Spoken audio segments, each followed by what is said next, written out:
মুআয ইবনে জাবাল রাদিয়াল্লাহু আনহু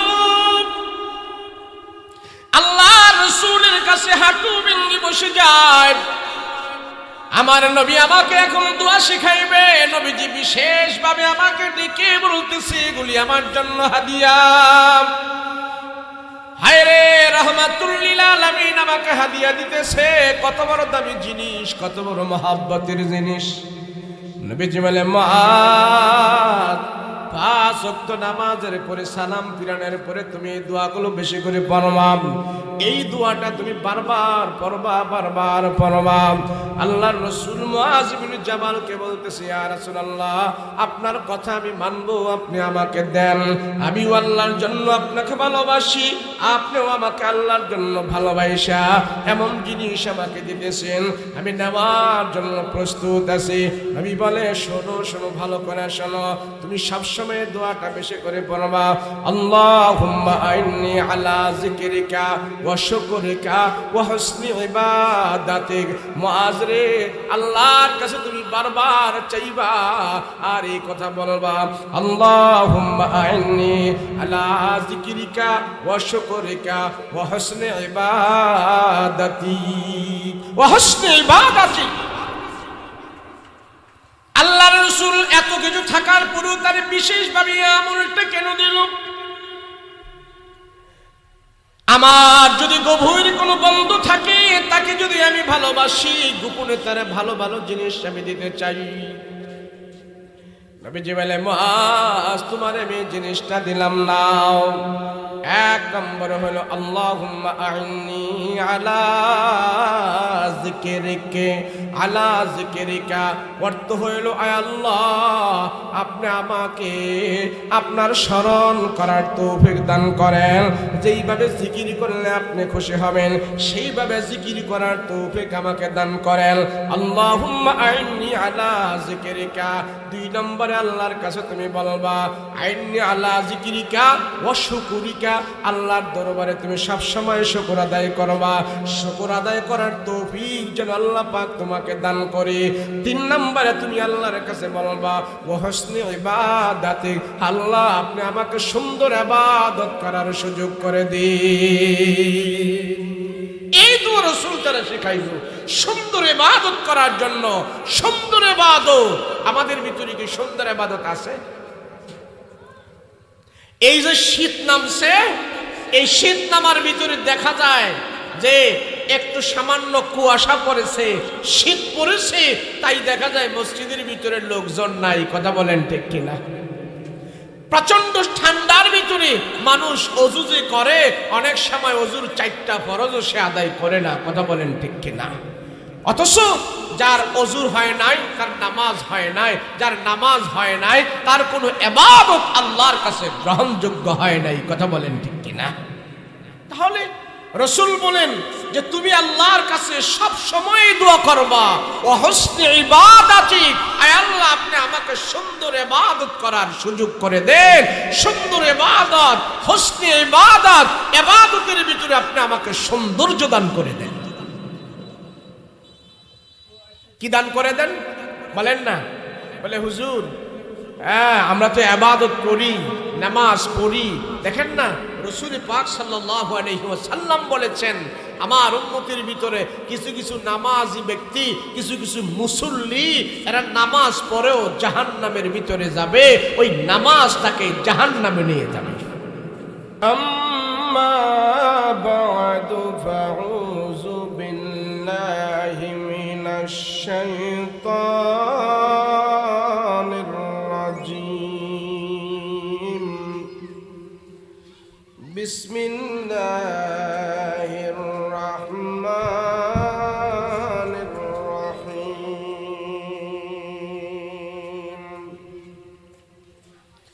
ইয়া আইয়াতুহান নাফসুল মুতমাইন্নাহ ইরজিই ইলা রাব্বিকি রাদিয়াতাম মারদিয়া ফাদখুলি ফি ইবাদি ওয়াদখুলি জান্নাতি।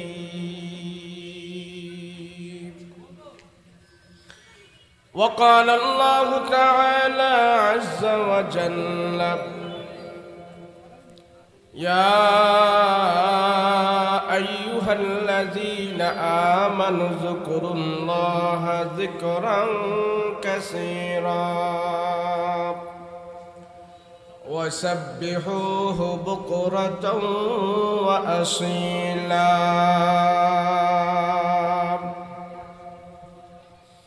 وقال الله تعالى عز وجل وإن تعدوا نعمة الله لا تحصوها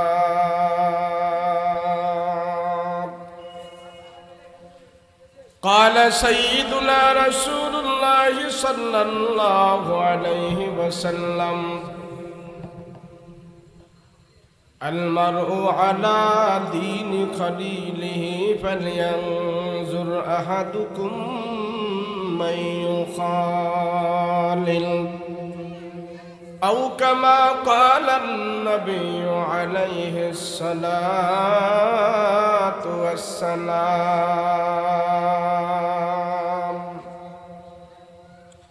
وقال تعالى في شان حبيبه ومحبوبه وما أرسلناك إلا رحمة للعالمين صلى الله على سيدنا ومولانا محمد وعلى آله وأصحابه أجمعين بلغ العلا بكماله كشف الدجى بجماله حسنت جميع خصاله صلوا عليه وآله لا إله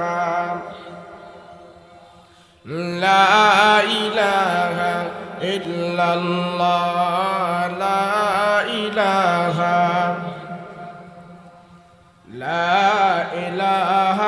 إلا الله لا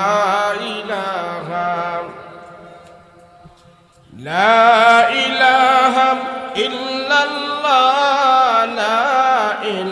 إله إلا الله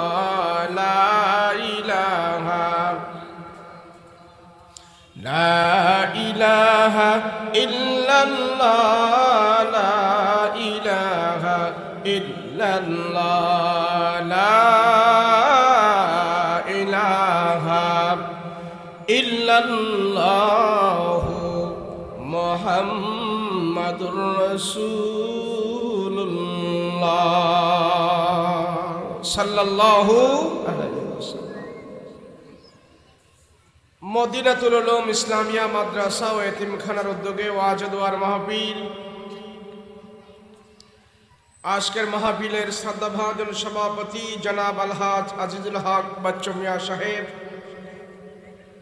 প্রধান অতিথি জনাব রফিকুল ইসলাম সাহেব, আজকের যিনি প্রধান আলোচক ওমায়ের কুব্বাদি সাহেব, সম্মুখপান উপবিষ্ট দিনদার মুত্তাকি পরহেজগার ভাইয়েরা, পর্দার অন্তরালে অবস্থানরত আমার শ্রদ্ধেয় মা বোনেরা, আল্লাহ পাকের দরবারে কালেমাত শুকর আদায় করছি, বলি আলহামদুলিল্লাহ। আল্লাহ যারে ভালোবাসে, পছন্দ করে, মহব্বত করে, আল্লাহ পাক যার উপরে বারবার রহমতের দৃষ্টি আল্লাহ দান করে, আল্লাহর সেই বান্দাকেই আল্লাহ পাক নেক কাজের মধ্যে শামিল করে রাখে। আমি আপনি ওয়াজ মাহফিলে আসলাম, বসলাম, বললাম, শুনলাম, বর্তমানে আমরা নেক কাজের মধ্যে শামিল হয়ে আছি। কেউ 1 ঘন্টা 2 ঘন্টা 3 ঘন্টা আধা ঘন্টা, যে যতটুকুন সময় আমরা এখানে ব্যয় করব, আমার আপনার হায়াত থেকে আজকের এই মাহফিলের 1-2 ঘন্টা আল্লাহর দরবারে গুনাহমুক্ত হয়ে পৌঁছে যাবে। কেননা আমরা এখানে বসে কেউ গুনাহ করছি না, আমরা এখানে বসে কেউ গুনাহ করব না। যতক্ষণ আপনি এখানে বসে থাকবেন সমস্ত গুনাহ থেকে আমি আপনি মুক্ত থাকবো, আলহামদুলিল্লাহ বলুন। এই বাচ্চারা যে কথা কয়, এই কথা বললে তো ওয়াজ করা যাইব না। আর ওয়াজ এই বাচ্চাদের জন্য না, যারা বুঝবান জ্ঞানবান তাদের জন্য। বাচ্চারা যেন চুপ করে বসে থাকে। যতক্ষণ আমরা এখানে বসে থাকব অতক্ষণ আল্লাহর ফেরেশতারা আমাদের আমলনামায় কোনো গুনাহ লিখবে না। কেন? এখানে কোনো গুনাহের কাজ হবে না। কথা হচ্ছে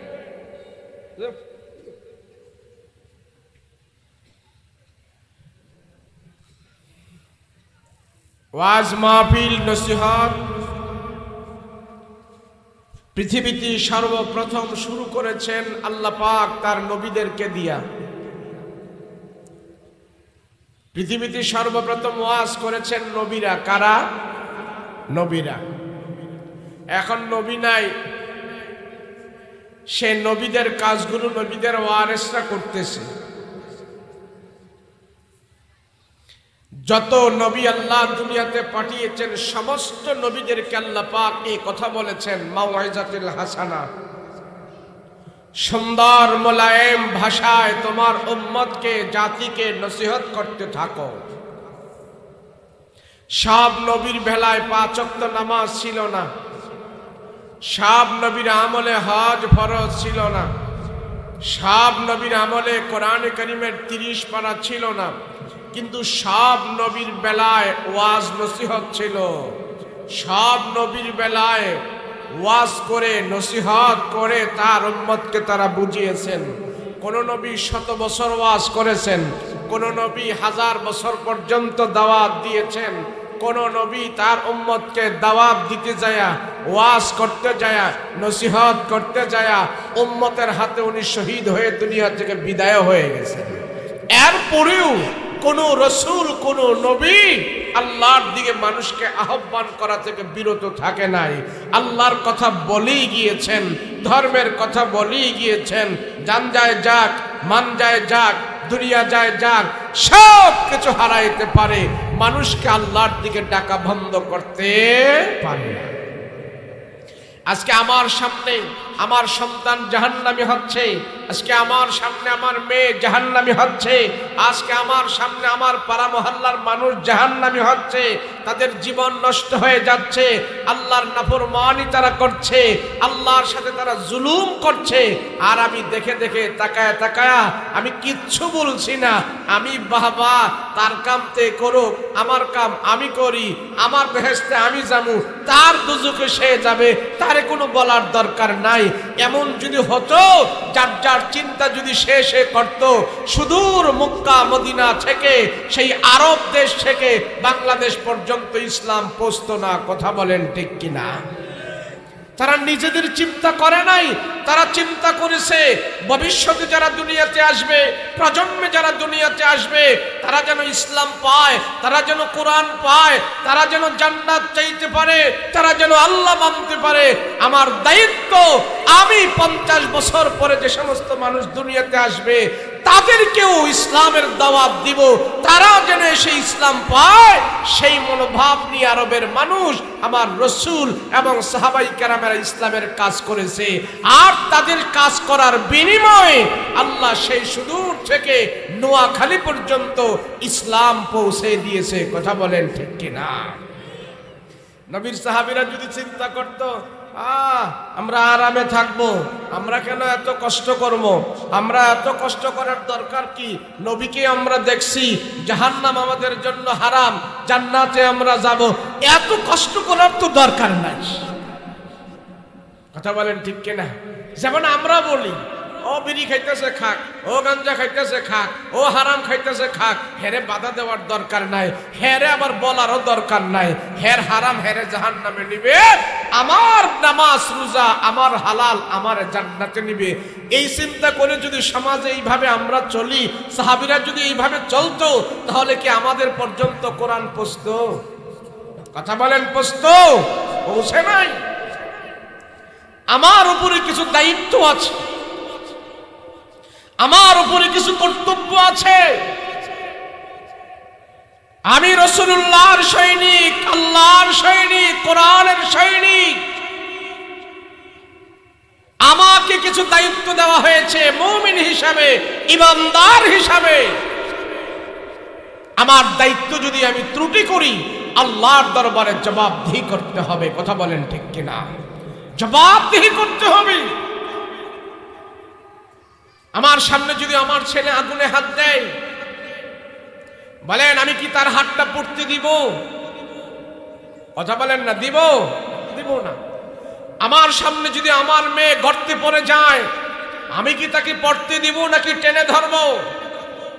আমার সামনে যদি আমার ভাই, সে যদি গাড়ির নিচে পড়তে যায়, গাড়ির অ্যাক্সিডেন্ট করবে, গাড়ির চাক্কার তলে পড়ে যায়, আর আমি যদি সেখানে দাঁড়ায় থাকি, আমি কি তারে গাড়ির চাক্কার নিচে পড়তে দিব নাকি তারে উদ্ধার করব? এই সমাজের মানুষ, আমার ফ্যামিলির মানুষ, আমার সন্তানেরা, তারা জাহান্নামে পড়তেছে, তারা জাহান্নামের দিকে যাইতেছে। ওখান থেকে বাঁচানোর দায়িত্ব আমাদের। কথা বলেন ঠিক কিনা? কিন্তু আমি কতটুক বাঁচাই না, আমি কতটুক দায়িত্ব আদায় করি? আমার দায়িত্ব অবহেলা আছে। আমার দায়িত্ব যদি অবহেলা থাকি, তাহলে আল্লাহর দরবারে আমি জাহান্নামে যাব না, জান্নাতে যাওয়ার আগে এই জবাবদিহি আল্লাহর কাছে আমি করতে হবে।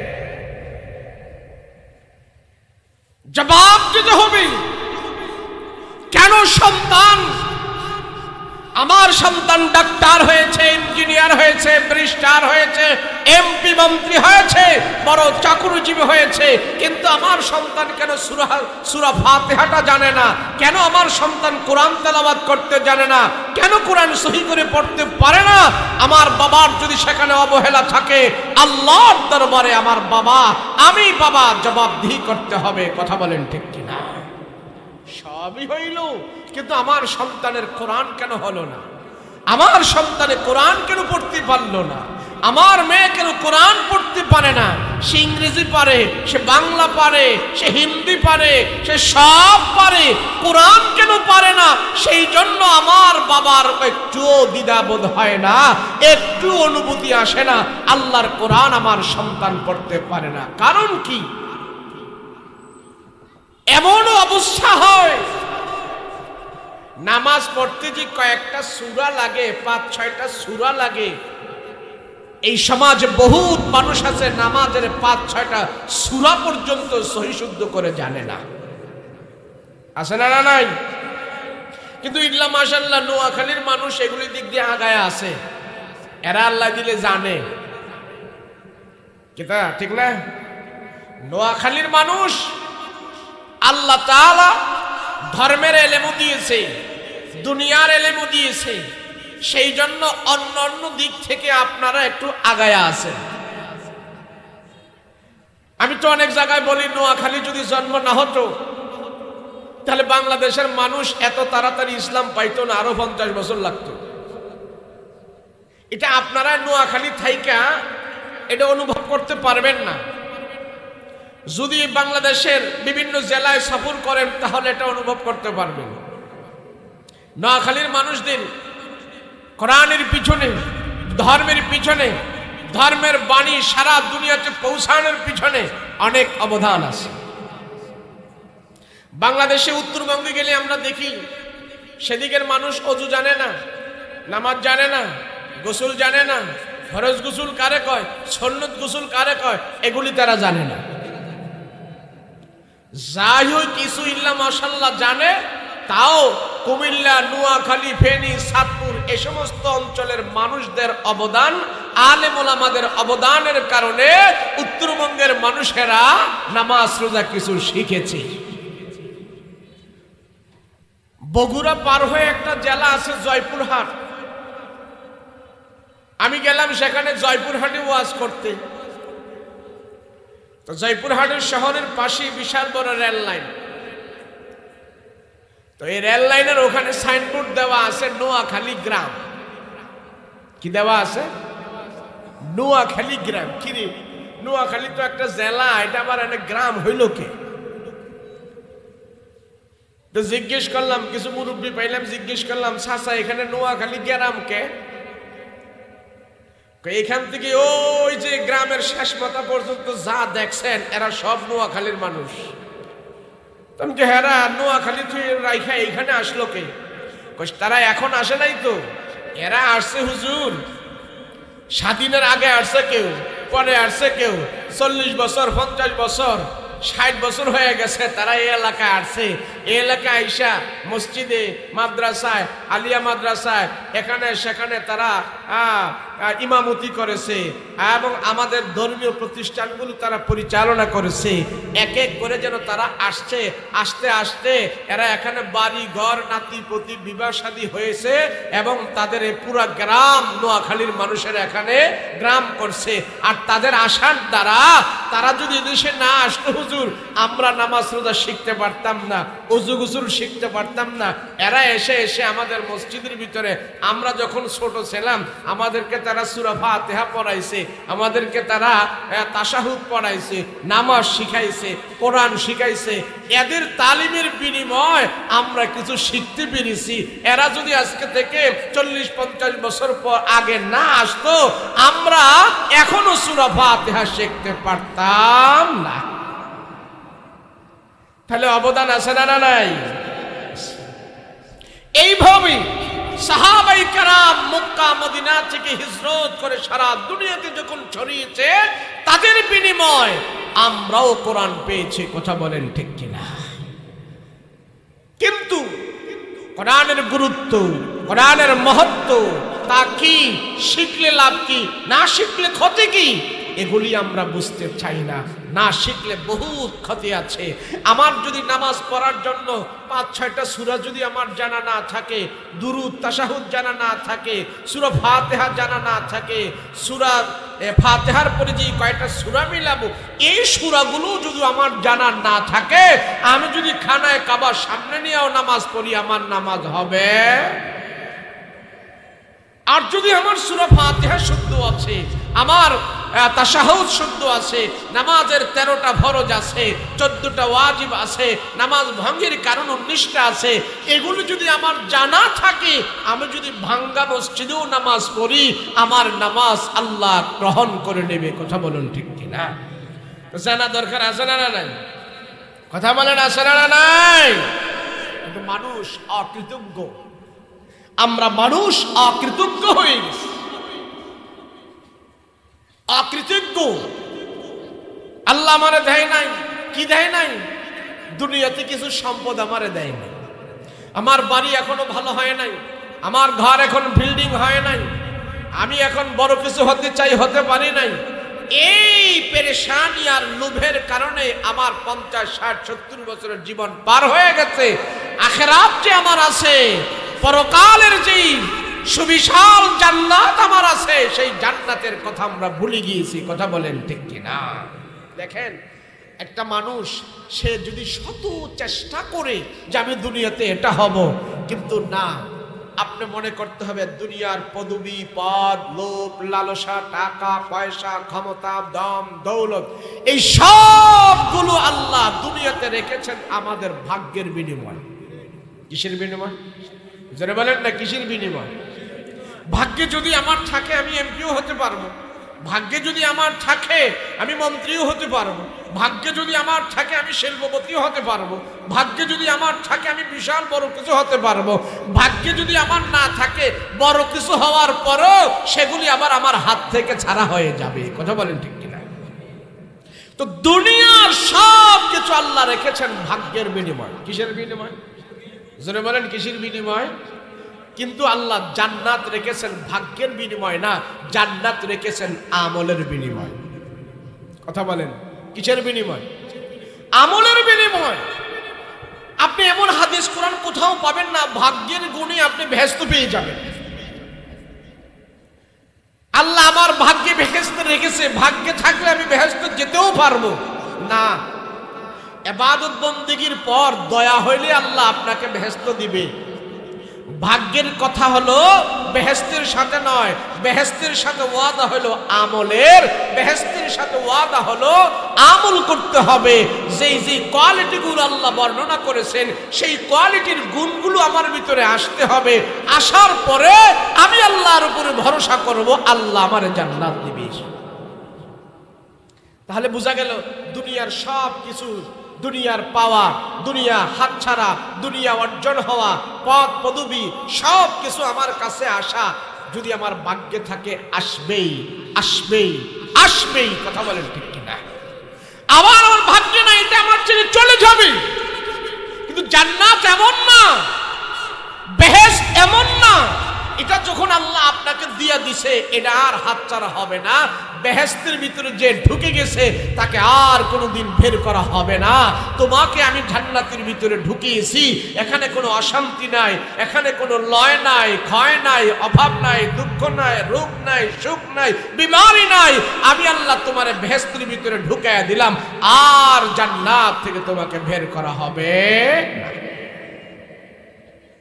তো সেজন্য আল্লাহর দরবারে ভালো ইবাদত করার জন্য শুকর আদায় করতে হবে যে আল্লাহ আপনি আমাকে ভালো ইবাদত মানে হুসনে ইবাদত, ইবাদতের সৌন্দর্য দান করেন। আল্লাহ আপনি আমাকে শুকর আদায় করার তৌফিক দান করেন। আল্লাহ আপনি আমাকে যা দিয়েছেন আলহামদুলিল্লাহ, এগুলি আপনার সন্তুষ্ট মতো যেন ব্যবহার করতে পারে সেই তৌফিক আমাকে দেন। এইভাবে আল্লাহর কাছে দোয়া করতে হবে। আমরা তো বলি হায় রে পাইলাম না, আমি বড় কিছু হতে পারলাম না, খোদা আমারে দেয় নাই, এলাকার সবার 5 তলা 6 তলা বিল্ডিং হয়ে গেছে, আমার এখনো টিন শিট রয়ে গেছে, আমার এখনো ঘর রয়ে গেছে, আমার এখনো টিনের ঘর রয়ে গেছে। খোদা আমারে কেন দুর্বল করে রাখছে, এদেরকে এত সবল করলো কেন? কারণ কি? এইভাবে মনে মনে অনেকজনে আল্লাহর অকৃতজ্ঞ বান্দা হয়ে যায়, নাফরমান হয়ে যায়। আল্লাহ বলে তোমার ভিতরে যদি এই ধারণা আসে তুমি আমার অকৃতজ্ঞ বান্দা, তুমি যা পেয়েছো কোনোদিন এই অকৃতজ্ঞ হওয়ার কারণে এইগুলিও আমি তোমার থেকে ছিনিয়ে নিয়ে যাব। রাসূল পাক সাল্লাল্লাহু আলাইহি ওয়াসাল্লাম আমাদেরকে আল্লাহর শুকর আদায় করা শিখিয়েছে। শুকর আদায় করো, আল্লাহর কাছে তুমি সাহায্য চাও। তুমি কিভাবে সুন্দর ইবাদত করবে সে আল্লাহর কাছে সাহায্য চাও। রাসূল পাক সাল্লাল্লাহু আলাইহি ওয়াসাল্লাম একজন সাহাবীকে খুব ভালোবাসতেন। তো যাদেরকে রাসূল একটু বেশি ভালোবাসতেন তাদেরকে কাছে নিয়ে অনেক সময় ভালো ভালো কিছু জিনিস রাসূল তাকে বলতেন, দামি দামি কিছু জিনিস তাদেরকে এক্সট্রা ভাবে বলতেন। এই তুমি এটা পালন করবা, তুমি জীবনে এটা ছাড়বা না, তোমাকে আমি রাসূল এই হাদিয়া দিয়া দিলাম, এটা তোমার জন্য আমি দিয়া দিলাম, তুমি এটা আমল করবা, দুনিয়া আখিরাতে তুমি কামিয়াব হয়ে যাইবা। বিশেষ বিশেষ কিছু জিনিস সাহাবায়ে কেরামদেরকে নবীজি দিয়েছেন, বিশেষ জিনিস। তুমি দুনিয়াতেও দামি হবে, আখিরাতেও তুমি দামি হয়ে যাবে, এগুলি নাও আমার কাছ থেকে। শুকর আদায় করতে চাই না। মানুষ অকৃতজ্ঞ বান্দা হয়ে সে যদি মৃত্যুবরণ করে তো আল্লাহ বলে তোমার অকৃতজ্ঞতার কারণে তুমি জাহান্নামে যাওয়া লাগবে। আল্লাহর মুমিনের সবচেয়ে বড় একটা গুণ হলো সে কৃতজ্ঞ বান্দা হবে। মুমিনের সবচেয়ে বড় গুণ হলো সে কৃতজ্ঞ বান্দা। সে যা পেয়েছে হাই হুতাশ করবে না, তার উপরেই আল্লাহর দরবারে সে সবুর করবে, শুকর আদায় করবে। নবীজি বলেন যে উম্মতের ভিতরে 2টা গুণ থাকে, সবুর এবং শুকর। আমার উম্মতের ভিতরে যদি 2টা গুণ থাকে, সবুর এবং শুকর, এই সবুর এবং শুকর আল্লাহর রাসূল বলেন আল্লাহ আমার ওই উম্মতকে জান্নাত পর্যন্ত পৌঁছায় দিবেন। এক আল্লাহর ওলিকে জিজ্ঞেস করলেন, আপনি কি সবুর করবেন না শুকর করবেন? তা আল্লাহর ওলি বলল, সবুর করলে কি হয়, শুকর করলে কি হয়? বললে আপনার ধন দৌলত সম্পদ আল্লাহ বাড়ায় দিবে। আর সবুর করলে কি হয়? সবুর করলে আল্লাহ বলেছেন ওই সবুরকারী বান্দার সাথে আল্লাহ নিজে সাথে থাকে। তো আল্লাহর ওলি বলে, আমি সব সময় সবুর করব। সবুর করলে যদি আমি আল্লাহর সাথে থাকি, আল্লাহ আমার সাথে থাকে, তাহলে এটাই আমার দরকার। শুকর তো আদায় করব, তার সাথে আমি আরো বেশি করে সবুর আদায় করব। এজন্য কৃতজ্ঞ বান্দা মুমিনের সিফাত হলো শুকর আদায় করা। কি করা? জনে বলেন না, কি করা? শুকর আদায়। আজকে এখানে মাহফিল হইল, আপনাদের জন্য শুকর হইল যে কিছু দিনের কথা, কোরআনের কথা আমরা 1 ঘন্টা 2 ঘন্টা বসে এখানে শুনবো। আর 1-2 ঘন্টা যে আপনারা এখানে বসে কোরআনের কথা শুনবেন, দিনের কথা শুনবেন, আপনার 50, 60, 70 বছরের হায়াত থেকে আজকের মাহফিলের এই 2 ঘন্টা আল্লাহর দরবারে গুনাহমুক্ত হয়ে পৌঁছে যাবে। সবাই মিলে যখন আমরা এখন গুনাহ থেকে বঞ্চিত, আল্লাহর নাফরমানি থেকে বঞ্চিত, বলেন এতক্ষণ যারা বসেছিলেন কোনো গুনাহ হয়েছে? কেউ বিড়ি টিড়ি খাইছেন? কথা কয় না, খাইছেন? গান বাদ্য করছেন? কারণে গালিগালাজ করেছেন? এভাবে একদিন, বছরে একদিন সবাই আমরা এখানে বসে 2-3 ঘন্টা মাহফিলকে কেন্দ্র করে, মাদ্রাসাকে কেন্দ্র করে আমরা 3 ঘন্টা আজকে সর্বপ্রকারের গুনাহ থেকে মুক্ত থাকবো। কথা বলেন ঠিক কিনা? আপনারা মনে করতেছেন বসে রয়েছেন? আরে না, আপনারা এখানে যেভাবে বসে আছেন, আল্লাহ ফেরেশতাদেরকে নিয়েও আরশ আজিমে বসা আছে। দুনিয়াতে জমায়েত হয়ে যারা এইভাবে আল্লাহর আলোচনা করে, আল্লাহ ফেরেশতাদেরকে নিয়ে আমাদের আলোচনা করতেছে। এর জন্য শুকর। শামসু কামার সুরখ জমি আনজুম আখতার, শামসু কামার সুরখ জমি আনজুম আখতার, দশত জিবল ওয়াদে সাহারা ও সমন্দার, দশত জিবল ওয়াদিয়ে সাহারা ও সমন্দার, মোর মুলখতাম তোর তৈর কবুতর, शाम से हर जुल्मत जो हमर वसगार, गुलजार गुलो बुर्गु शजर किसने बनाया, गुलजार गुलो बुर्गु शजर किसने बनाया, तालिब मायूसी का हो या सब जिसने बनाया, तालिब मायूसी का हो या सब जिसने बनाया। রাহমাতুল লিল আলামিন আমার আল্লাহ পয়গম্বরকে এমন ভাবে দুনিয়াতে পাঠিয়েছেন, আল্লাহ তাআলা নিজে বলেন আমার পয়গম্বরের প্রশংসা আমি করি। আমার পয়গম্বরকে দুনিয়ার শুরু থেকে শেষ পর্যন্ত সমস্ত জ্ঞান আমি আল্লাহ আমার রাসূলকে দান করেছি। আর নবীজি বলেন আমি আল্লাহর কাছ থেকে যা কিছু পেয়েছি সব আল্লাহর দরবারে শুকর আদায় করি। নবীজি আল্লাহর কাছে সব সময় শুকর আদায় করতেন। আল্লাহর নবী রাহমাতুল লিল আলামিন সাহাবায়ে কেরামদেরকে পয়গম্বর শিখাইতো, এ সাহাবীরা তোমরা আল্লাহর দরবারে কৃতজ্ঞ বান্দা হও, তোমরা নাফরমান হয়ো না। আল্লাহ নাফরমানকে পছন্দ করে না, জুলুমবাজকে পছন্দ করে না, বেঈমানকে পছন্দ করে না, কঠিন দিলওয়ালাকে আল্লাহ পছন্দ করে না। নবীজি এক সাহাবীকে ডাক দিয়া বলে, তার নাম হলো মুআজ ইবনে জাবাল। আল্লাহর রাসূল মুআজ ইবনে জাবালকে বলে, ইয়া মুআজ উহিব্বুকা ইয়া মুআজ, আমি তোমাকে ভালোবাসি রে মুআজ, আল্লাহর জন্য আমি তোমাকে ভালোবাসি, তোমাকে আমি মহব্বত করি। এ মুআজ আমি পয়গম্বর তোমাকে সবচেয়ে বেশি ভালোবাসি, তোমাকে পছন্দ করি, তোমাকে ভালোবাসি। মুআজ বলেন, ইয়া রাসূলুল্লাহ আমিও তো আপনাকে ভালোবাসি, আল্লাহর জন্য আমি আপনাকে ভালোবাসি, আমি আপনাকে পছন্দ করি, আপনাকে ভালোবাসি।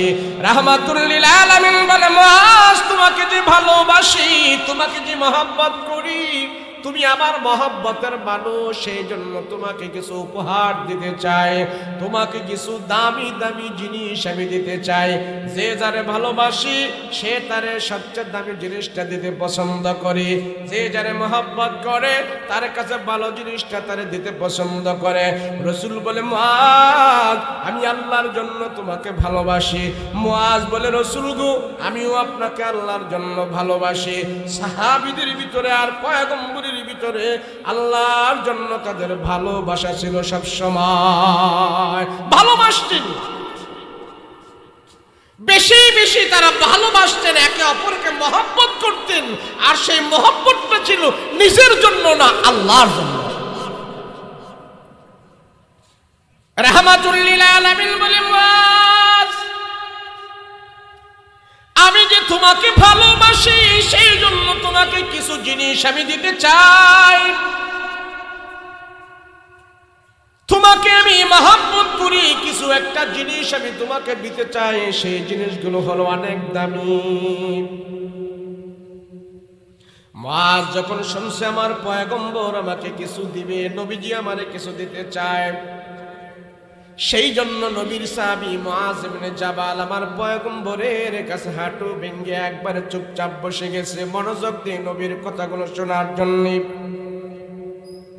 আল্লাহর নবী তাকে দেওয়ার জন্য মুআজ ইবনে জাবালের হাত ধরে বলতেছেন, মুআজ রে তোমাকে আমি এমন জিনিস দেব যেই জিনিসের দ্বারা তুমি দুনিয়াতেও কামিয়াব হবে, আখিরাতেও তুমি কামিয়াব হয়ে যাবে। মুআজ ইবনে জাবাল মনে করলো কি জিনিস যেন আমার পয়গম্বর আমাকে দেবে, কোন জিনিস যেন আমাকে দেবে। আল্লাহর নবী মুআজ ইবনে জাবালকে বসায় বলতেছে, আমি তোমাকে তিনটা জিনিস এখন শেখাবো, এই তিনটা জিনিস তুমি মুখস্থ করবা। এক লাইনের ভিতরে তিনটা জিনিস আছে, এই তিনটা বাক্য তুমি মুখস্থ করবা।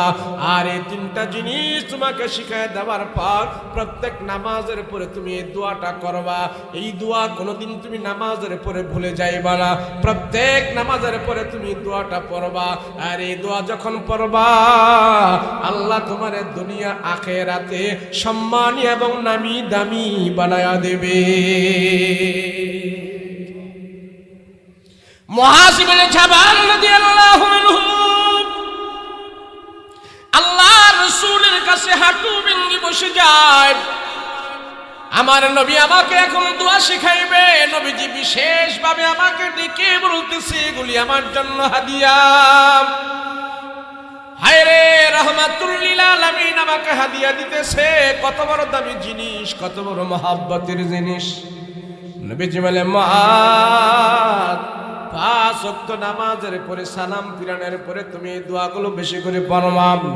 এই দোয়াটা তুমি বারবার পড়বা, বারবার পড়বা। আল্লাহর রাসূল মুআজ ইবনে জাবালকে বলতেছে, ইয়া রাসূলুল্লাহ আপনার কথা আমি মানবো, আপনি আমাকে দেন, আমিও আল্লাহর জন্য আপনাকে ভালোবাসি, আপনিও আমাকে আল্লাহর জন্য ভালোবাসা এমন জিনিস আমাকে দিতেছেন, আমি নেওয়ার জন্য প্রস্তুত আছি। আমি বলে শোনো শোনো, ভালো করে শোনো, তুমি সবসময় দোয়াটা বেশি করে পড়বা। আল্লাহুম্মা আইন্নি আলা যিকরিকা ওয়া শুকরিকা ওয়া হুসনি ইবাদাতিক। মুআজ রে আল্লাহর কাছে তুমি বারবার চাইবা আর এই কথা বলবা, আল্লাহুম্মা আইন্নি আলা যিকরিকা ওয়া শুকরিকা ওয়া হুসনি ইবাদাতি ওয়া হুসনি ইবাদাতি। আল্লাহর রাসূল এত কিছু থাকার পরেও তার বিশেষভাবে আমলটা কেন দিল? আমার যদি গভীর কোনো বন্ধু থাকে, তাকে যদি আমি ভালোবাসি, গোপনে তার ভালো ভালো জিনিস আমি দিতে চাই।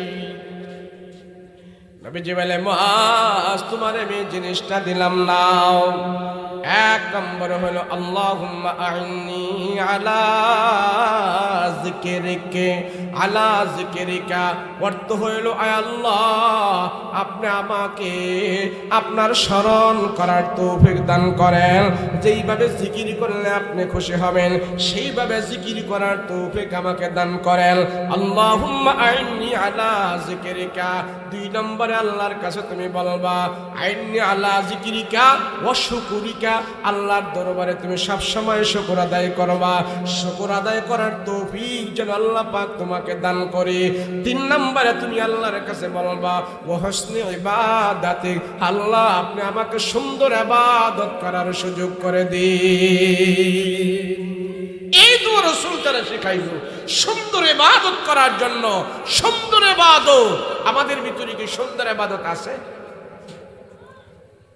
এই যে শীত নামছে, এই শীত নামার ভিতরে দেখা যায় যে একটু সামান্য কুয়াশা পড়েছে, শীত পড়েছে, তাই দেখা যায় মসজিদের ভিতরে লোকজন নাই। কথা বলেন ঠিক কিনা? প্রচন্ড ঠান্ডার ভিতরে মানুষ অজু যে করে, অনেক সময় অজুর 4টা ফরজও সে আদায় করে না। কথা বলেন ঠিক কিনা? অথচ যার অজুর হয় নাই তার নামাজ হয় নাই, যার নামাজ হয় নাই তার কোনো ইবাদত আল্লাহর কাছে গ্রহণযোগ্য হয় নাই। কথা বলেন ঠিক কিনা? তাহলে রাসূল বলেন যে তুমি আল্লাহর কাছে সব সময় দোয়া করবা ওয়া হুসনি ইবাদাতি, আয় আল্লাহ আপনি আমাকে সুন্দর ইবাদত করার সুযোগ করে দেন। সুন্দর ইবাদত, হুসনি ইবাদত, ইবাদতের ভিতরে আপনি আমাকে সৌন্দর্য দান করে দেন। কি দান করে দেন বলেন না? বলে হুজুর আমরা তো ইবাদত করি, নামাজ পড়ি। দেখেন না, রাসূল পাক সাল্লাল্লাহু আলাইহি ওয়াসাল্লাম বলেছেন আমার উম্মতের ভিতরে কিছু কিছু নামাজি ব্যক্তি, কিছু কিছু মুসল্লি, এরা নামাজ পড়েও জাহান্নামের ভিতরে যাবে। ওই নামাজ তাকে জাহান্নামে নিয়ে যাবে। আছে না? না নামাজি সে জাহান্নামে যাবে। নামাজ পড়তেছে, নামাজ দিয়ে তারে জান্নাতে নেবে, আর এই নামাজ তারে জাহান্নামে নিচ্ছে। কারণটা কি? কোরআনে কারীমের ভিতরে আল্লাহ বারবার বলেন আকিমিস সালাহ, নামাজ কায়েম করো, নামাজ আদায় করো। কিন্তু আল্লাহ পাক কোরআনের এক আয়াতে বলেন লিনাবলুয়াকুম আইয়ুকুম আহসানু আমালা, তোমরা আমার যে ইবাদত বন্দেগী করো সেই ইবাদতটা তোমরা ভালো করে করো। আমি আল্লাহ তোমাকে হাসরের ময়দানে পরীক্ষা করব। হাসরের ময়দানে আমি তোমাকে পরীক্ষা করব। লিনাবলুয়াকুম, তোমাকে পরীক্ষা করব, তোমাদেরকে পরীক্ষা করব। আইয়ুকুম আহসানু আমালা, তোমাদের ভিতর থেকে কে কত সুন্দর করে ইবাদত বন্দেগী করেছে, কে কত সুন্দর করে আমাকে সাজদা দিয়েছে, কে কত সুন্দর করে আমার হুকুম পালন করেছে, কে কত বেশি ইবাদত বন্দেগী করেছে, আমি আল্লাহ তা দেখব না। কে খাঁটি ভাবে করেছে, কে সুন্দর ভাবে করেছে, আমি আল্লাহ তোমার সুন্দর ইবাদতের পরীক্ষা নেব। কে কত আহসান, কত সুন্দর করে তুমি ইবাদত করেছো, আল্লাহ এটা দেখবে। কিন্তু আমরা তো দেখি সুন্দর ইবাদত আমার দরকার নেই, মসজিদে ঢুকলাম, কখন মসজিদ থেকে বের হব তাড়াহুড়া করতেছি, নামাজে দাঁড়িয়েছি, নামাজে দাঁড়িয়ে 4 রাকাত নামাজ পড়ছি। এই 4 রাকাত নামাজের ভিতরে পুরা চৌমোহনী চৌরাস্তা পর্যন্ত আমরা সব ঘুরে ঘুরে নামাজের ভিতরে সব দেখেছি। চৌমোহনী চৌরাস্তা ঘুরা শেষ, 4 রাকাত নামাজও আমার শেষ। কথা বলেন ঠিক কিনা? বলে এই নামাজের জন্য আল্লাহ বলতেছেন তোমার এই নামাজের জন্য আল্লাহ, রাসূল বলেন নামাজ শেষ, আর নামাজের জন্য একটা কালো একটা নেকড়া, কালো একটা কাপড়, যখন তুমি নামাজে গুরুত্ব দাও নাই, হুসনে আখলাক হিসাবে নামাজটা গ্রহণ করো নাই, ইবাদতের সৌন্দর্য করে তুমি ইবাদত করো নাই, ওই নামাজের ওই কালো কাপড়টা এইভাবে মুড়াইয়া তোমার মুখের মধ্যে নিক্ষেপ করে, ওই যে গুরুত্ব দেয় নাই নামাজে, সাজদায় গুরুত্ব দেয় নাই, ওযুয়ে গুরুত্ব দেয় নাই, রুকুর মধ্যে গুরুত্ব দেয় নাই, হুসনে আখলাক হিসাবে নামাজটা আদায় করে নাই, নামাজের সৌন্দর্য নিয়ে সে আল্লাহকে সাজদা দেয় নাই। আল্লাহ পাক বলেন, আল্লাহর রাসূল বলেন, একটা কালো নেকড়া হইয়া নামাজটা তোমার মুখের ভিতরে নিক্ষেপ করে তোমার জন্য বদদুয়া করতে করতে নামাজ আল্লাহর দরবারে চলে যায়। এর জন্য রাসূল তার সাহাবীকে শিখাইলেন হুসনে ইবাদত, সুন্দর ইবাদতের জন্য আল্লাহর কাছে তুমি পানা চাও, সুন্দর ইবাদতের জন্য আল্লাহর কাছে তুমি বলো, সুন্দর ইবাদতের জন্য আল্লাহর কাছে তুমি সাহায্য চাও। শুধু ইবাদত করলেই হবে না, শুধু নামাজ পড়লেই হবে না। এই নামাজ আমাকে যেন জাহান্নামে না নেয়, নামাজ যেন আমার জান্নাতের চাবি হয়ে যায়। কথা বলেন ঠিক কিনা? রাহমাতুল লিল আলামিন তার সাহাবীদেরকে কেন এই কথা বলল? আল্লাহর রাসূল বলে, মুআজ, তোমার ইবাদতের ভিতরে যদি সৌন্দর্য না থাকে, তোমার ইবাদতের ভিতরে যদি তলব না থাকে, আগ্রহ না থাকে, ইবাদতের আগ্রহ হবে, ইবাদত সুন্দর হবে। 2 রাকাত নামাজ পড়তে কারো কারো 5 মিনিট লাগে, কারো 4 মিনিট লাগে, কাও 2 মিনিটের ভিতরে 2 রাকাত নামাজ শেষ হয়ে যায়। আল্লাহর নবী বলেন, তোমরা জানো না আমার উম্মতের ভিতর থেকে যারা নামাজের সাজদা দিয়া পড়ে থাকে, একটা সাজদার দাম তামাম দুনিয়ার চাইতে আরো বেশি দামি হয়ে যায়। একটা সাজদা আল্লাহর দরবারে যদি তামাম দুনিয়া এবং দুনিয়ার ভিতরে যা কিছু আছে সব থেকে যদি দামি হয়, সেই দামি জিনিসটা আমি আপনি কিভাবে আদায় করতে হয়? কথা বলেন, কতটুকু গুরুত্ব দিয়ে আদায় করতে হয়, কতটুকু যত্ন সহকারে আদায় করতে হয়। কিন্তু আমাদের তো এমন নাই। রাসূল বলেন, আস-সাজদাতুল খায়রুম মিনাদ দুনিয়া ওয়া মা ফিহা। একটা সাজদা আল্লাহর কাছে এত দামি, দুনিয়া এবং দুনিয়ার ভিতরে যা কিছু আছে তার চাইতে আরো বেশি দামি হয়ে যায়। ডাইরেক্ট করে সেটা ইকো দেয় না। তাই আল্লাহর রাসূল তার সাহাবীকে শিখাইলেন, মুআজ, আল্লাহর কাছে তুমি সাহায্য চাও। আল্লাহুম্মা আইন্নি আলা যিকরিকা ওয়া শুকরিকা ওয়া হুসনি ইবাদাতিক। কত সুন্দর করে তুমি নামাজ পড়বা, এটা আল্লাহর কাছে সাহায্য চাও। আল্লাহ যেন তোমার নামাজে সৌন্দর্য দান করে, আল্লাহ যেন তোমার ইবাদতে সৌন্দর্য দান করে, আল্লাহ যেন তোমার ইবাদতের ভিতরে সৌন্দর্য ফুটায় ওঠার তৌফিক তোমাকে দান করে। এর জন্য আল্লাহর কাছে তুমি সাহায্য চাইবে। নম্বরে যে কথাটা বলেছে, তুমি শুকর আদায় করো, আল্লাহর দরবারে তুমি শুকর আদায় করবে, শুকর গুজার বান্দা হবে। আল্লাহর দরবারে শুকর আদায় করা এটাও একটা নেয়ামত, এটাও একটা ইবাদত। শুকর আদায় করা এটার নাম ইবাদত। নামাজ পড়া যেমন ইবাদত, কুরআন পড়া যেমন ইবাদত, আল্লাহর দরবারে শুকর আদায় করাটাও ইবাদত। মন থাকবে তো? এই বলেন, মন থাকবো? শুকর আদায় করা কি? শুকর আদায়টাও ইবাদত। মাস তুমি শুকর আদায় করো। আমি তো মনে করি আমারে বেশি টাকা দেয় নাই, আমি গরিব মানুষ, তো আমি কি শুকর আদায় করব? আমি তো মনে করি যে আমার বড় বিল্ডিং হয় নাই, ক্ষমতা হয় না, আমি একজন জনসাধারণ মানুষ, 3 বেলা খায়া দায়া আমি থাকি, আমি কি শুকর আদায় করব? ইকুটেকো নাই দেন, হালকা দেন, আমি কি শুকর আদায় করব? তা আমার যদি যে রিক্সা চালায়, যে ভ্যান চালায়, রিক্সা চালক, ভ্যান চালক, সে যদি কয় আমার আল্লাহ দুর্বল করে বানাইছে, আমি অত শুকর টুকর কি আদায় করব? আরে বেটা, তুমি যে ঠ্যাং দিয়ে, তুমি যে পা দিয়ে, হাত দিয়ে, চোখ দিয়ে, এই হাত, চোখ, এই পা, এই 3টা অঙ্গ প্রত্যঙ্গ তোমার ঠিক আছে বিদায় তুমি রিক্সা চালিয়ে খাইতে পারো। আর না হয় এটির যদি নষ্ট হয়ে যায়, অ্যাক্সিডেন্ট হয়ে যায়, তাহলে তো বিক্রি করে খাওয়া লাগবে। কথা বলো ঠিক কিনা? তাহলে আল্লাহ তো এগুলো তোমাকে দিয়েছি, দেয় নাই কিভাবে? আমার এই 3.5 হাত বডির ভিতরে আল্লাহ যত যা কিছু, পাঁচ ফুস, হাত পা, রগ রেশা যা কিছু দিয়েছে, 360টা স্প্রিং এর মতো জোড়া আল্লাহ আমার এই বডির ভিতরে দান করছে। এগুলি সব হলো আল্লাহর নেয়ামত। কথা বলেন ঠিক কিনা? আপনাকে যদি বলা হয় 50,000 টাকা দেওয়া হবে, আপনার হাত একটা কেটে দেন, যে আমার একটা হাতের প্রয়োজন, 50,000 টাকার বিনিময়ে একটা গরিব মানুষ তার হাতটা কেটে দেবে না, হাত বিক্রি করবে না। 1 লক্ষ টাকার বিনিময়ে কেউ একটা চক্ষু বিক্রি করে না।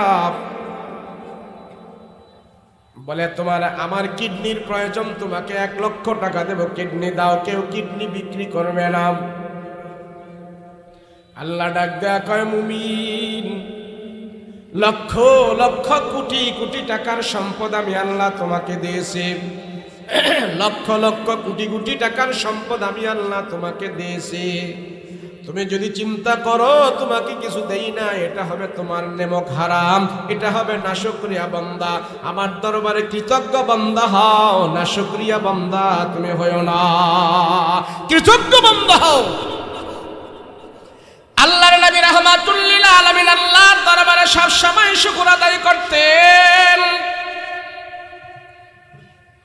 আল্লাহ পাক রব্বুল আলামিন আল্লাহ রাসূলের শুকর আদায় দেখে আল্লাহ আকাশের ফেরেশতাদেরকে নিয়ে বলতেন, দেখো আমার পয়গম্বর, আমার হাবিব আমার দরবারে কেমন শুকর আদায় করে।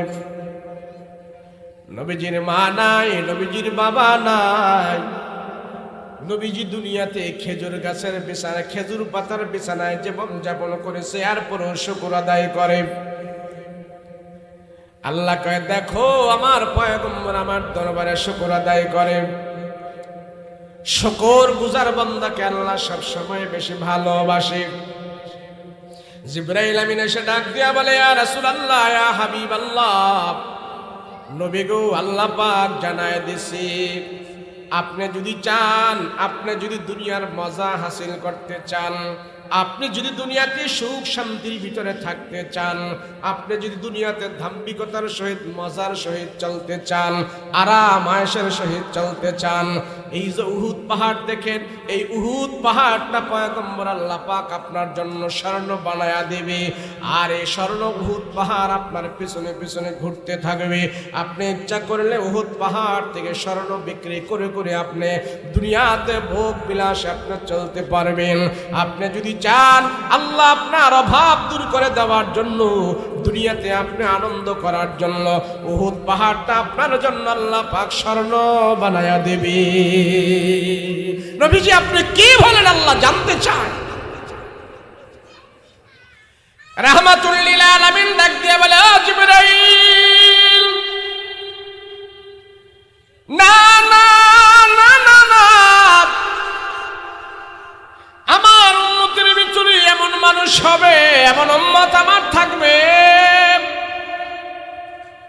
আমার উম্মতের ভিতরে কেউ আছে এক বেলা খাবার খাবে আর এক বেলা খেতে পারবে না। আমার উম্মতের ভিতরে কেউ 3 বেলা খাবারও পাবে না, সেও প্রতিদিন আরামে চলতেও পারবে না। আমি নবী দুনিয়াতে স্বর্ণের পাহাড় বিক্রি করে করে দুনিয়াতে আনন্দ করব, এর জন্য আমি দুনিয়াতে আসি নাই। দুনিয়াতে মজা করব, তার জন্য আমি দুনিয়াতে আসি নাই। আমি আসছি জাহান্নামী মানুষগুলোকে জান্নাতের রাস্তা দেখার জন্য, দিন হারা মানুষগুলোকে দিনের পথে আনার জন্য। আমি পয়গম্বর মানুষদেরকে জাকজমক করার জন্য না, নিজে জাকজমক করার জন্য না। আমি এক বেলা খাবো আর এক বেলা খাবো না, একদিন বুকা থাকবো আর একদিন বুকা বাঁকা থাকবো, একদিন খাবো আর একদিন খাবো না। আমি এইভাবে দুনিয়াতে চলতে চাই। দুনিয়ার এত আরাম আয়েশ আমার দরকার নাই। আল্লাহ আমার জন্য যা কিছু দিয়েছে তার উপরে আমি শুকর আদায় করি। শামসু কামার সুরখ জমি আঞ্জুম আখতার, শামসু কামার সুরখ জমি আঞ্জুম আখতার, দস্ত জিবল ওয়াদি সাহারা ও সমন্দর, মোর মলক দামতর তৈর কবুতর, শাম সে হর জুলমতে জো আমার আসগার, গুলজার গুল মুর্গ সাজার কিসনে বানায়া, তালেব মায়ুসি কা হুয়া সব জিসনে বানায়া। আল্লাহ পাক আমাদের চলার জন্য জমিন দিয়েছে, আল্লাহ পাক আমাদের উপরে ছায়া স্বরূপ আসমান দিয়েছে, কথা বলার জন্য আল্লাহ আমাদেরকে জবান দিয়েছে, কথা শোনার জন্য আল্লাহ পাক আমাদেরকে কান দিয়েছে, দুনিয়া দেখার জন্য আল্লাহ পাক আমাদেরকে চক্ষু দিয়েছে, আগুন পানির পার্থক্য করার জন্য আল্লাহ আমাদেরকে বিবেক দিয়েছে, অনুধাবন করার জন্য আল্লাহ আমাদেরকে অন্তর দিয়েছে, হাঁটার জন্য আল্লাহ পাক আমাদেরকে দুইটা পা দিয়েছে, খাবারের জন্য আল্লাহ আমাদেরকে হাত দিয়েছে। আল্লাহ ডাক দিয়া কয়, মানুষ তুমি একটু বিবেক করো, দুনিয়াতে এই সমস্ত জিনিসগুলো তোমাকে কেউ দেয় না, আমি আল্লাহ তোমাকে দিয়েছি। ও বান্দা, এরপরও আমি আল্লাহ পাক তোমাদেরকে বলে দেই, এইগুলি তোমরা কন্ট্রোল করো না। তোমাদের হাত পায়ের মালিক তোমরা না, তোমাদের চক্ষুর মালিক তোমরা না, এগুলির সব কিছুর মালিক হলাম আমি আল্লাহ। তোমার চোখেরও মালিক আমি। চুল আমাদের সাথে আছে, দাড়িগুলো আমাদের সাথে আছে, এই হাত আমাদের সাথে আছে, পা আমাদের সাথে আছে। আল্লাহ ডাক দিয়া কয়, বিবেকবান যারা আছো তোমরা একটু লক্ষ্য করো, এই চুলগুলো তোমার কথা শোনে না, চোখগুলো তোমার কথা শোনে না, এই দাড়ি তোমার কথা শোনে না, দাঁতগুলো তোমার কথা শোনে না। এ বান্দা, দেখো না, দেখো না, তোমার চুলগুলো একটু লাল হয়, তোমার চুলগুলো সাদা হয়ে গেছে, দাড়িগুলো সাদা হয়ে গেছে। পৃথিবীর কোনো মানুষ তার দাড়িগুলো সাদা হইতে দেয় না, সাদা হয়ে গেল তারা লাল করে রাখে মেহেন্দি দিয়া। চুলগুলো সাদা হইতে দেয় না, সাদা হলে তারা লাল করে রাখে মেহেন্দি দিয়া, কালো করে রাখে মেহেন্দি দিয়া। যদি চুলের মালিক আমি হইতাম, দাড়ির মালিক আমি হইতাম, আমার একটা চুল কোনোদিন আমি পাকতে দিতাম না, পাকতে দিতাম না, আমার একটা চুল পেকে যাক, এমন মানুষ দুনিয়াতে খুব কমই আছে। কথা বলেন ঠিক কিনা? আল্লাহ ডাক দিয়া বলে, মানুষ দেখো আমার নিয়ামতগুলো তুমি দেখো, কিছুদিন তোমাকে ব্যবহার করার জন্য আমি আল্লাহ দিয়েছি। এ বান্দা, তোমার মাথার চুলগুলো তোমার কথা শোনে না, তুমি চাও এগুলি কালো করে রাখতে, কিন্তু কালো থাকে না। তোমার সাথে যে দাড়িগুলো আছে, দাড়িগুলো তোমার কথা শোনে না, তুমি চাও দাড়িগুলো কালো করে রাখতে, তারপরও দাড়িগুলো সাদা হয়ে যায়। আল্লাহ ডাক দেয়া কয়, এগুলি আমার নিয়ামত, এগুলি তোমার কথা শুনবে না, এগুলির মালিক তুমি না, এগুলির মালিক হইলাম আমি আল্লাহ। আল্লাহ কে বান্দা, তোমার চোখ আমি দিয়েছি, চোখের ভিতরে যে পাওয়ার আমি দিয়েছি, এই পাওয়ারটাও আমি দিয়েছি, তোমার কন্ট্রোলে চলে না। যদি চোখের পাওয়ার আমার কন্ট্রোলে থাকতো, তাইলে আমি পাওয়ারে চশমা লাগাইতাম না। কথা বলেন ঠিক কিনা? যদি চোখের মালিক আমি হইতাম, আমার চোখের পাওয়ার আমি কমতে দিতাম না। আল্লাহ কয়, চোখের মালিক তুমি না, চোখের পাওয়ারের মালিক তুমি না, এগুলি আমি আল্লাহ তোমাকে কিছুদিনের জন্য দিয়েছি, এগুলি তুমি কিছুদিন ব্যবহার করবে। আবার আমার আল্লাহর জিনিসগুলো আমি আল্লাহ আমার কাছে নিয়ে যাব। তুমি শুধু নিয়ামত কিছুদিনের জন্য পেয়েছো, ভোগ করার জন্য তুমি শুধু শুকর আদায় করো, এগুলির মালিক তুমি না। আল্লাহ পাক রব্বুল আলামিন ডাক দিয়ে বলে, মানুষ তুমি বিবেক করে চলো দুনিয়াতে, তুমি হুঁশ করে চলো দুনিয়াতে। কুকুরের মতো যেন তোমার স্বভাব না হয়, হিংস্র জানোয়ারের মতো যেন তোমার স্বভাব না হয়। তোমাকে আমি আল্লাহ পশু পাখি করে বানাই নাই, তোমাকে আমি আল্লাহ গাধা বকরি করে বানাই নাই রে মুমিন। হে মুমিন, তোমারে মানুষ করে বানিয়েছে তুমি বিবেক করে চলার জন্য। আমি আল্লাহ তোমারে সব কিছু দিয়েছি কিছুদিনের জন্য, আমি আল্লাহ তোমারে সব কিছু দিয়েছি দুনিয়াতে কিছুদিনের জন্য। তোমাকে দাঁতগুলো দিয়েছি, এত সুন্দর দাঁত, যখন তোমার বয়স হয়ে যায় সে দাঁতগুলো তোমার কথা শোনে না, আমি আস্তে আস্তে করে তোমার দাঁতগুলো আমি ঝরায়া দিই, পরায়া দিই, এগুলো আবার আমার কাছে আমি নিয়ে যাই। তুমি সাবধান, তুমি আমার আখিরাত ভুলবে না, আখিরাত ভুলবে না, তুমি সবসময় আমার দরবারে শুকর আদায় করবে। সেই জন্য রাসূল বলেন, ইয়া মুআদ, হে মুআজ বিন জাবাল, আমার পয়গম্বরের দোয়াটা তুমি 5 ওয়াক্ত নামাজের পরে পড়তে পারবা, কোনদিন তুমি ভুলবা না। আল্লাহুম্মা আইন্নি আলা যিকরিকা ওয়া শুকরিকা ওয়া হুসনি ইবাদাতিক। আমরাও পড়ব, আপনারাও পড়বেন, সবাই 5 ওয়াক্ত নামাজের পরে দোয়াটা পড়বেন। নবীজি শিখায় গেছে যারা বারবার এই দোয়া পড়বে আল্লাহ তার শুকরগুজার বান্দা হিসাবে কবুল করবে।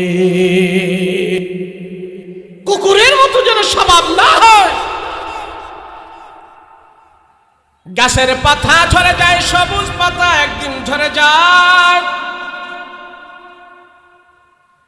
আল্লাহ ডাক দিয়া বলে মুমিন তুমি দেখো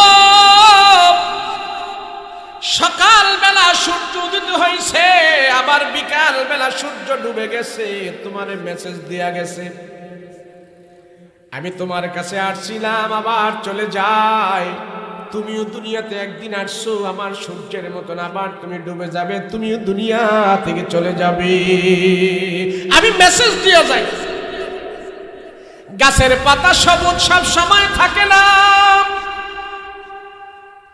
সতেজ পাতা একদিন ঝরে পড়ে যায়।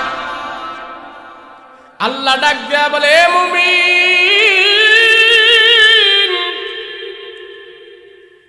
গাছের ফুলগুলো সকাল বেলা সতেজ হয়ে ওঠে, আবার বিকাল বেলা ফুলগুলো ঝরে যায়। সূর্য উদিত হয় সকাল বেলা, বিকাল বেলা ডুবে যায়। এইভাবে দুনিয়ার প্রত্যেকটা জিনিস তোমাকে মেসেজ দেয়া যায়। তুমিও দুনিয়াতে বেশি দিন থাকতে পারবা না, দুনিয়াতে তোমাকেও বেশি দিন থাকার সুযোগ নাই।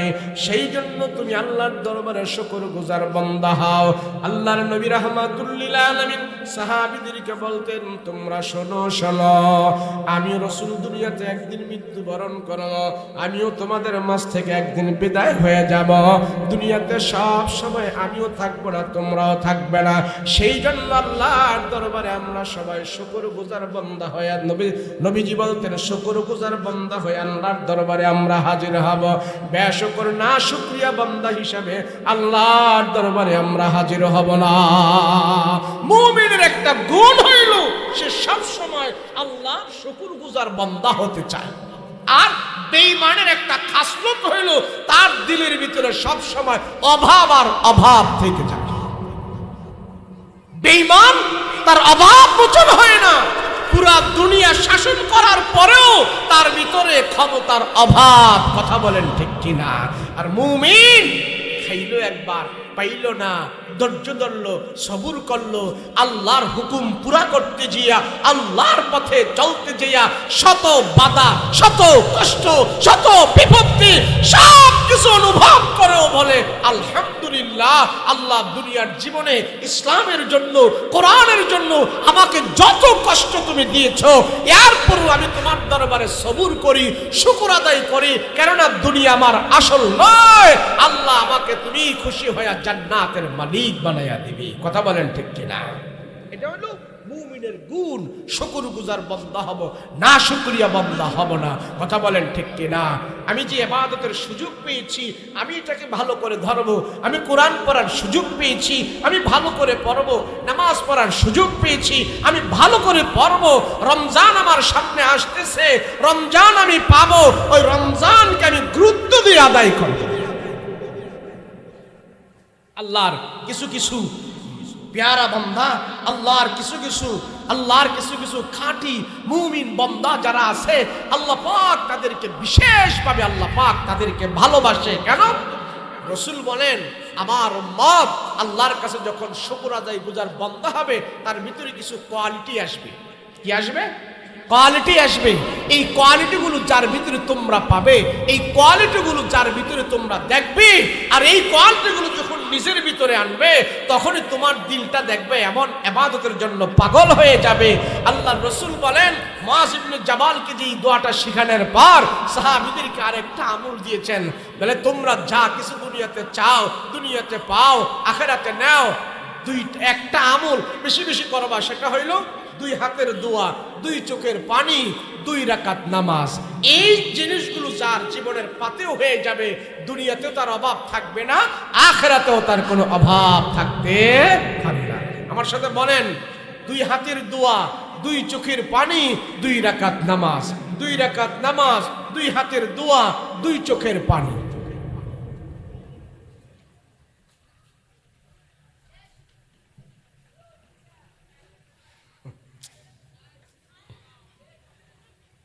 এটা আগে বললে ভালো হতো না মানে।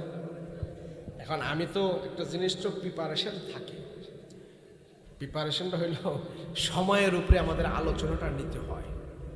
সময়টা এলোমেলো হলে আলোচনাই হয়ে যায়। আসছি সেই 2টার পর থেকে রওনা করছি, একটু জামটাও পাইছি, আস্তে আস্তে লেট হয়ে গেছে। যাই হোক, এশারের নামাজ কটাই সেটা আগে আমার বলতেন, ঘরে থাকতেন, কয়েকবার জিগাইছি, ওনারও জিগাইছি, বলতে পারে না কয়টা নামাজ হবে। তাই কমিটি করে আমার দিয়ে ফোন দেওয়াই পারলেন না, তাহলে আপনারা ফোন করছেন।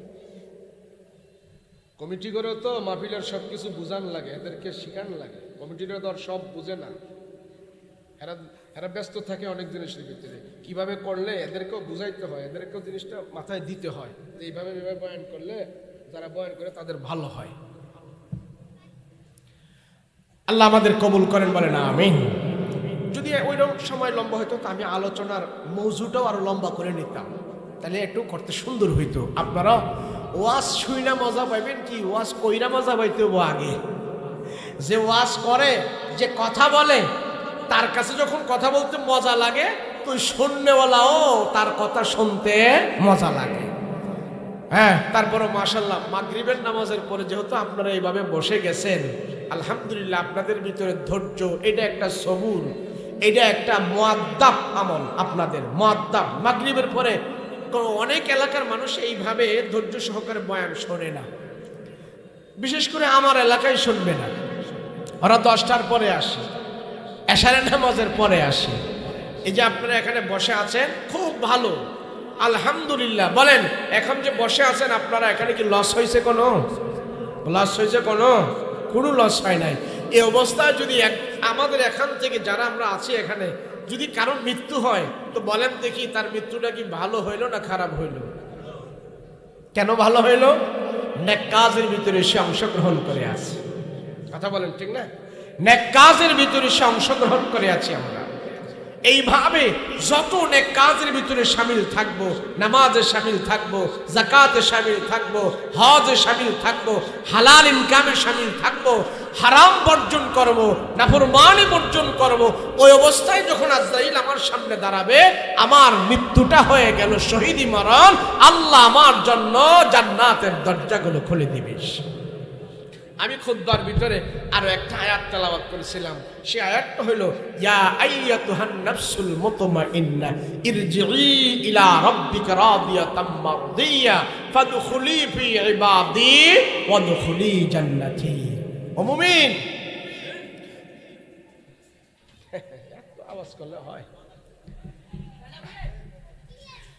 যত রাসূল দুনিয়াতে পাঠিয়েছেন, যত পয়গম্বর আল্লাহ দুনিয়াতে পাঠিয়েছেন, সব পয়গম্বরদেরকে আল্লাহ পাক একটা দায়িত্ব দিয়েছেন। সবার উপরে সব দায়িত্ব ছিল না, কিন্তু একটা দায়িত্ব সমস্ত পয়গম্বরের উপরে ছিল। কথা বলেন, কয়টা দায়িত্ব? জোরে বলেন না, কয়টা? একটা দায়িত্ব। সেটা হইল, প্রথম বলেছিলাম, যেই রসুল, যেই নবী, যেই সময়, যে এলাকায়, যেই দেশে, যেই শহরে আসছে, একটা দায়িত্ব সব নবী রাসূলরা পালন করেছে। সেটা হইল উম্মতের দিলের পিছনে মেহনত করা। কিসের পিছনে? জোরে বলেন, দিলের পিছনে। বলেন, আমরা ব্যবসার পিছনে মেহনত করি, চাকরির পিছনে মেহনত করি, ফ্যামিলির পিছনে মেহনত করি, নিজের জীবনের পিছনে মেহনত করি, এই গায়ের জামার পিছনে মেহনত করি, হ্যাঁ, প্রতিষ্ঠানের পিছনে মেহনত করি, কিন্তু দিলের পিছনে মেহনত এমন কয়টা ব্যক্তি করে? অথচ সব নবীরা আয়েশা দিলের পিছনে মেহনত করছে, অন্য কিছু মেহনত করে নাই। অন্য মেহনত পরে, আগে দিলের মেহনত। আর দিলের মেহনতই আমাদের নেই। ইমান যেন বানান লাগে, ইমান যেন, ইমানের পিছনে যেন মেহনত করা লাগে, এই ব্রেনটা আমাদের নাই, এই বুঝটাও আমাদের নাই। কথা বলেন ঠিক কিনা? বুঝ নাই। বলে হুজুর লা ইলাহা ইল্লাল্লাহ পড়ছি, আল্লাহরে বিশ্বাস করছি, আখিরাত আছে, জান্নাত আছে, জাহান্নাম আছে, সব তো বিশ্বাসই করছে হুজুর, এই তো ঈমান আমাকে চলে আইছে, তা আমার ঈমানের মেহনত কেমনে করতে হয়? হারে মানুষ, রসুল 13 বছর মেহনত করছেন মানুষের দিলের পিছনে। কয় বছর? যারা বলেন না কয় বছর? দিলের পিছনে 13 বছর রসুল মেহনত করলো, কারণটা কি? 13 বছর তো মেহনত করার কোনো দরকারই ছিল না। আচ্ছা, আমার রসুলের পাওয়ার কি কম ছিল? এই শক্তি কি কম ছিল? তাহলে 13 বছর দিনের পিছনে মেহনত করলো কে? যেটা উল্টা পাল্টা করতো সেটা ঠাস ঠাস দুইটা দিয়ে এরপরে দিনের পথে আনতে পারতো না? রসুলের গায়ে 4000 পালোয়ানের শক্তি আল্লাহ দিয়েছিল। কয় হাজার?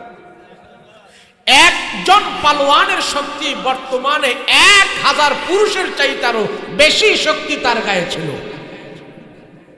মক্কায় যে পালোয়ান ছিল, এই পালোয়ানের 1000 পালোয়ানের গায়ে 4000 পালোয়ানের গায়ে যে শক্তি ছিল, আমার রাসূলুল্লাহকে আল্লাহ পাক নবীর গায়ে 4000 পালোয়ানের শক্তি আমার রাসূলকে আল্লাহ একাই দান করেছিলেন। এত শক্তি নেওয়ার পরেও, এত শক্তি থাকার পরেও আমার রাসূল 13 বছর মক্কার কোন কাফেরের উপরে চোখ রাঙায় কথা বলে নাই। কথা বলেন ঠিক কিনা? কোন কাফেরকে আঘাত করে নাই। কথা বলেন ঠিক কিনা? কিন্তু 13 বছর আমার রাসূল তাদের পিছনে মেহনতি করে গেছেন। কোন বর্ণনায় পাওয়া যায় আবু জাহেলকে আমার রাসূল 4000 বারের উপরে কালেমার দাওয়াত দিয়েছেন। সুবহানাল্লাহ। কয় হাজার বার? 4000 বারের উপরে আল্লাহর রাসূল আবু জাহেলকে কালেমার দাওয়াত দিয়েছেন। এত দাওয়াত দরকার ছিল কি? এত দাওয়াত তো কোনো দরকারই ছিল না। কিন্তু না, আবু জাহেলকে দাওয়াত দিয়েছেন আমার রাসূল 4000 বারের উপরে। রাসূল কোনোদিন নৈরাশ হয় নাই, রাসূল কোনোদিন তার থেকে বিরক্ত বোধ করে নাই। নবীজি কোনোদিন অপমান করেছে, সহ্য করে নিছে, পাল্টা আঘাত করে নাই। ফলে কি হয়েছে? আবু জাহেল দুনিয়া থেকে লাঞ্ছনা হিসাবে লাঞ্ছনা হয়ে দুনিয়ার জমিন থেকে বিদায় হয়েছে। আজ পর্যন্ত পৃথিবীতে কোনো মানুষের নাম আবু জাহেল রাখে নাই। কথা বলেন ঠিক কিনা? আমাদের সেই ধৈর্য নেই, সেই সহ্য নেই। কিছু কিছু মানুষ আমাদেরকে বলে, হুজুর আপনাদের দোয়া তো কবুল হয় না। আরে ভাই, কেন কবুল হয় না? কেন? বলে কবুল হইলে কি আপনাদের উপরে এই অবস্থা? আলেম ওলামারা জেলখানায়, এত নির্যাতন, এত অত্যাচার আপনাদের উপরে, ইয়ার পরেও আপনাদেরকে কেমনে আমরা কি বলবো? আপনাদের দোয়া তো কবুল হয় না। দোয়া কবুল হইলে কি আপনাদের উপরে এত অত্যাচার আইতো? কথা বলেন, বলে কি বলে না? দেশে অজ্ঞতার কারণে বলে, মূর্খতার কারণে বলে, জাহালাতের কারণে। এভাবে কথা বলছে, জাহালাত, অজ্ঞতার কারণে বলে। আচ্ছা বলেন, আমার রাসূলের উপরে যেই কষ্ট, যেই নির্যাতন, যে অত্যাচার আসছে, আমার আপনার উপরে কি সে অত্যাচার আসছে? এই কথা কোন না আসছে? দূরে থেকে যেন আওয়াজ যায়, একটু দেন না আওয়াজ। আমার রাসূলের উপরে যে অত্যাচার আসছে, যে নির্যাতন আসছে, আমাদের উপরে সে অত্যাচার নির্যাতন আসে নাই। কথা বলেন ঠিক কিনা? বলেন আসছে কি? কিন্তু আজকে যদি রাসূল থাকতো, সাহাবী থাকতো, তো তাদেরকেও কিছু কিছু মানুষ বলতো, মুহাম্মদ তোমার দোয়া তো কবুল হয় না। তুমি যদি এত আল্লাহর প্রিয় বন্ধু হও, এত ভালো মানুষ হও, তাহলে তোমার উপর এত নির্যাতন কে? এই কথা বলতো কি বলতো না? যেমন হুজুরদেরকে বলে, তখনও বলছিল, এখনো বলবো, এত নির্যাতন, এত আঘাত, এর ভিতরে আল্লাহ পাকের মহত্ব এবং গুরুত্ব, আল্লাহ পাকের কর্তৃত্ব আছে। কথা বলেন ঠিক কিনা? সেই জন্য রাসূল 13 বছর মেহনত দিলের পিছনে। আল্লাহর কাছে মানুষের দিল হইল সবচেয়ে বেশি দামি। কি দামি জোরে বলেন? আপনারা উড়া ভাষা করতেছেন কেন? এই এই মুরব্বি, আর কেউ যাওয়ার আছে? আর আধা ঘন্টা আমি বয়ান করবো। চুপ করে বহেন, সুন্দর করে বসেন। দিলের পিছনে রাসূল 13 বছর মেহনত কেন করলো? কারণটা কি? নবী আয়েশা তো অন্য কিছু করলে পারতো। আরে আমার রাসূলের দাওয়াতের মাধ্যমে, কোরআন তেলাওয়াতের মাধ্যমে, নবীজির কোরআন তেলাওয়াত শুনে শুনে অনেক কাফের মুশরিকের পাথরের মতন দিলগুলো মোমের মতো নরম হয়ে গেছে, বিনা দাওয়াতেই তারা কলমা পড়ে মুসলমান হয়ে গিয়েছে। এর জন্য আল্লাহ রসুলকে বলছেন দিলের পিছনে মেহনত করেন। মানুষের দিল হলো সবচেয়ে বেশি দামি, মানুষের দিল হইল সবচেয়ে বেশি পাওয়ার। মানুষের দিল দিয়ে মানুষ যা করতে পারে জবান দিয়েও তা করতে পারে না। কথা বলেন ঠিক কিনা? তাম পৃথিবীর দিল হলো মানুষের অন্তর। এমন কি সূরা এই কোরআনের ভিতরে একটা দিল আছে, কোরআনের এক দিল আছে, সেই কোরআনের দিলের নাম হলো সূরাতুল ইয়াসিন। কথা বলেন ঠিক কিনা? এই কোরআনের সূরা ইয়াসিন যদি কেউ একবার তেলাওয়াত করে আল্লাহ তারে 10 খতম কোরআনের সওয়াব দান করে দেয়। আজকে এই সমাজে মানুষের দিলগুলো ভালো না, সব কিছুর পিছনে মেহনত আছে, দিলের পিছনে মেহনত নাই। সব কিছু পরিষ্কারের জন্য আমরা চিন্তা ভাবনা করি, দিল পরিষ্কারের জন্য আমরা চিন্তা করি না। নবীজি বলেন তোমার দিল পরিষ্কারের জন্য প্রত্যেকদিন কোরআন তেলাওয়াত করো, বেশি বেশি করে যখন নাকি কোরআন তেলাওয়াত করবে আল্লাহ তোমার দিল পরিষ্কার করে দেবে। কোরআন তেলাওয়াত করো। সমাজের ভিতরে দেখা যায় যত মানুষ আমরা বসবাস করি 95% মানুষ কোরআন তেলাওয়াত জানে না। অথচ রাসূল যখন নাকি কোরআন তেলাওয়াত করত, নবীজির কোরআন তেলাওয়াত শুনে শুনে বিনা দাওয়াতে কিছু কাফের কলমা পড়ে মুসলমান হয়েছে। সেই জন্য আমি আর আপনার দিল পরিষ্কারের জন্য কোরআন তেলাওয়াত করা চাই।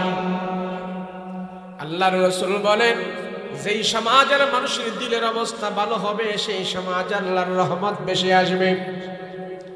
আজকে চাউলের দাম বেশি, ডাউলের দাম বেশি, দ্রব্যমূল্য বাজারের ঊর্ধ্বগতি বেশি। তার কারণ হইল মানুষের দিলগুলো ভালো না, দিলের ভিতরে ভেজাল বেশি। সেই জন্য আমাদের খাদ্যেও ভেজাল বেশি, আমাদের দিলের ভিতরে ভেজাল বেশি। সেই জন্য মানুষের কর্মের ভিতরে ভেজাল বেশি। মানুষের দিলের ভেজাল যখন দূর হবে না, আমাদের খাদ্য কর্মের ভেজাল যখন দূর হবে না, আমাদের দিলের ভেজাল দূর নাই, সেই জন্য দুনিয়ার পদে পদের ভেজালও দূর হয় না। মানুষ দিলের ভেজাল যখন দূর করে ফেলবে দুনিয়ার ভেজাল আল্লাহ দূর করে দিবে। সব কিছুতে ভেজাল, কারণ আমাদের দিলে ভেজাল। কথা বলেন ঠিক কিনা? কথা কয় না? দিলে ভেজাল। আর এই দিলের ভেজাল দূর করার জন্য আল্লাহ আমার রাসূলকে 13 বছর মেহনত করাইছে। কথা বলেন ঠিক কিনা? 13 বছর আবু জাহেলকে আমার রাসূল 4000 বার দাওয়াত দিছে। নবীর গায়ে 400 পালোয়ানের শক্তি। বুখারী শরীফের ভিতরে ঘটনা বর্ণনা আছে, মক্কায় একজন পালোয়ান ছিল, তার নাম হলো আবু রুকানা। আবু রুকানা মক্কার মধ্যে কুস্তিগির ছিল, তার দেহ বড়ি অনেক ভালো ছিল, মক্কার কুস্তিগির।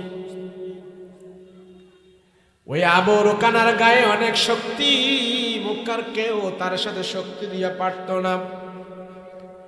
এই আবু রুকানা সে ছিল বেঈমান, সে ছিল কাফের, ইমানদার ছিল না, বেঈমান ছিল। নবী যখন মানুষদেরকে ইসলামের দিকে দাওয়াত দেয়, মূর্তির পূজা থেকে সরায়, ভূত পূজা থেকে সরায়, ওই আবু রুকানা শুনছে মুহাম্মদ মানুষদেরকে দাওয়াত দেয় এক আল্লাহর দিকে, আর মুহাম্মাদের এক আল্লাহর নাকি অনেক শক্তি আছে। ওই আবু রুকানা এই কথা শোনার পর গরম হয়ে গেছে, আমি মুহাম্মাদের সাথে কুস্তি লাগবো, দেখি মুহাম্মাদের আল্লাহর শক্তি বেশি নাকি আমার শক্তি বেশি। কুস্তি লাগার জন্য সে রাসূলের সামনে আয়া বসছে। বুখারী শরীফের ঘটনা, মক্কার ভিতরে ছিল যে আবু রুকানা, আল্লাহর নবী রাহমাতুল লিল আলামিনের সামনে এসে দাঁড়ায় বলে, মুহাম্মদ তুমি নাকি এক আল্লাহর দিকে দাওয়াত দাও, এক আল্লাহর নাকি অনেক শক্তি আছে। আজকে তোমার খোদার শক্তি পরীক্ষা করা হবে, তোমার খোদার শক্তি পরীক্ষা করা হবে গো মুহাম্মদ। আল্লাহর নবী মাথাটা নিচু করে দিয়ে হাসতেছে আর বলে, বোকায় বলে কি,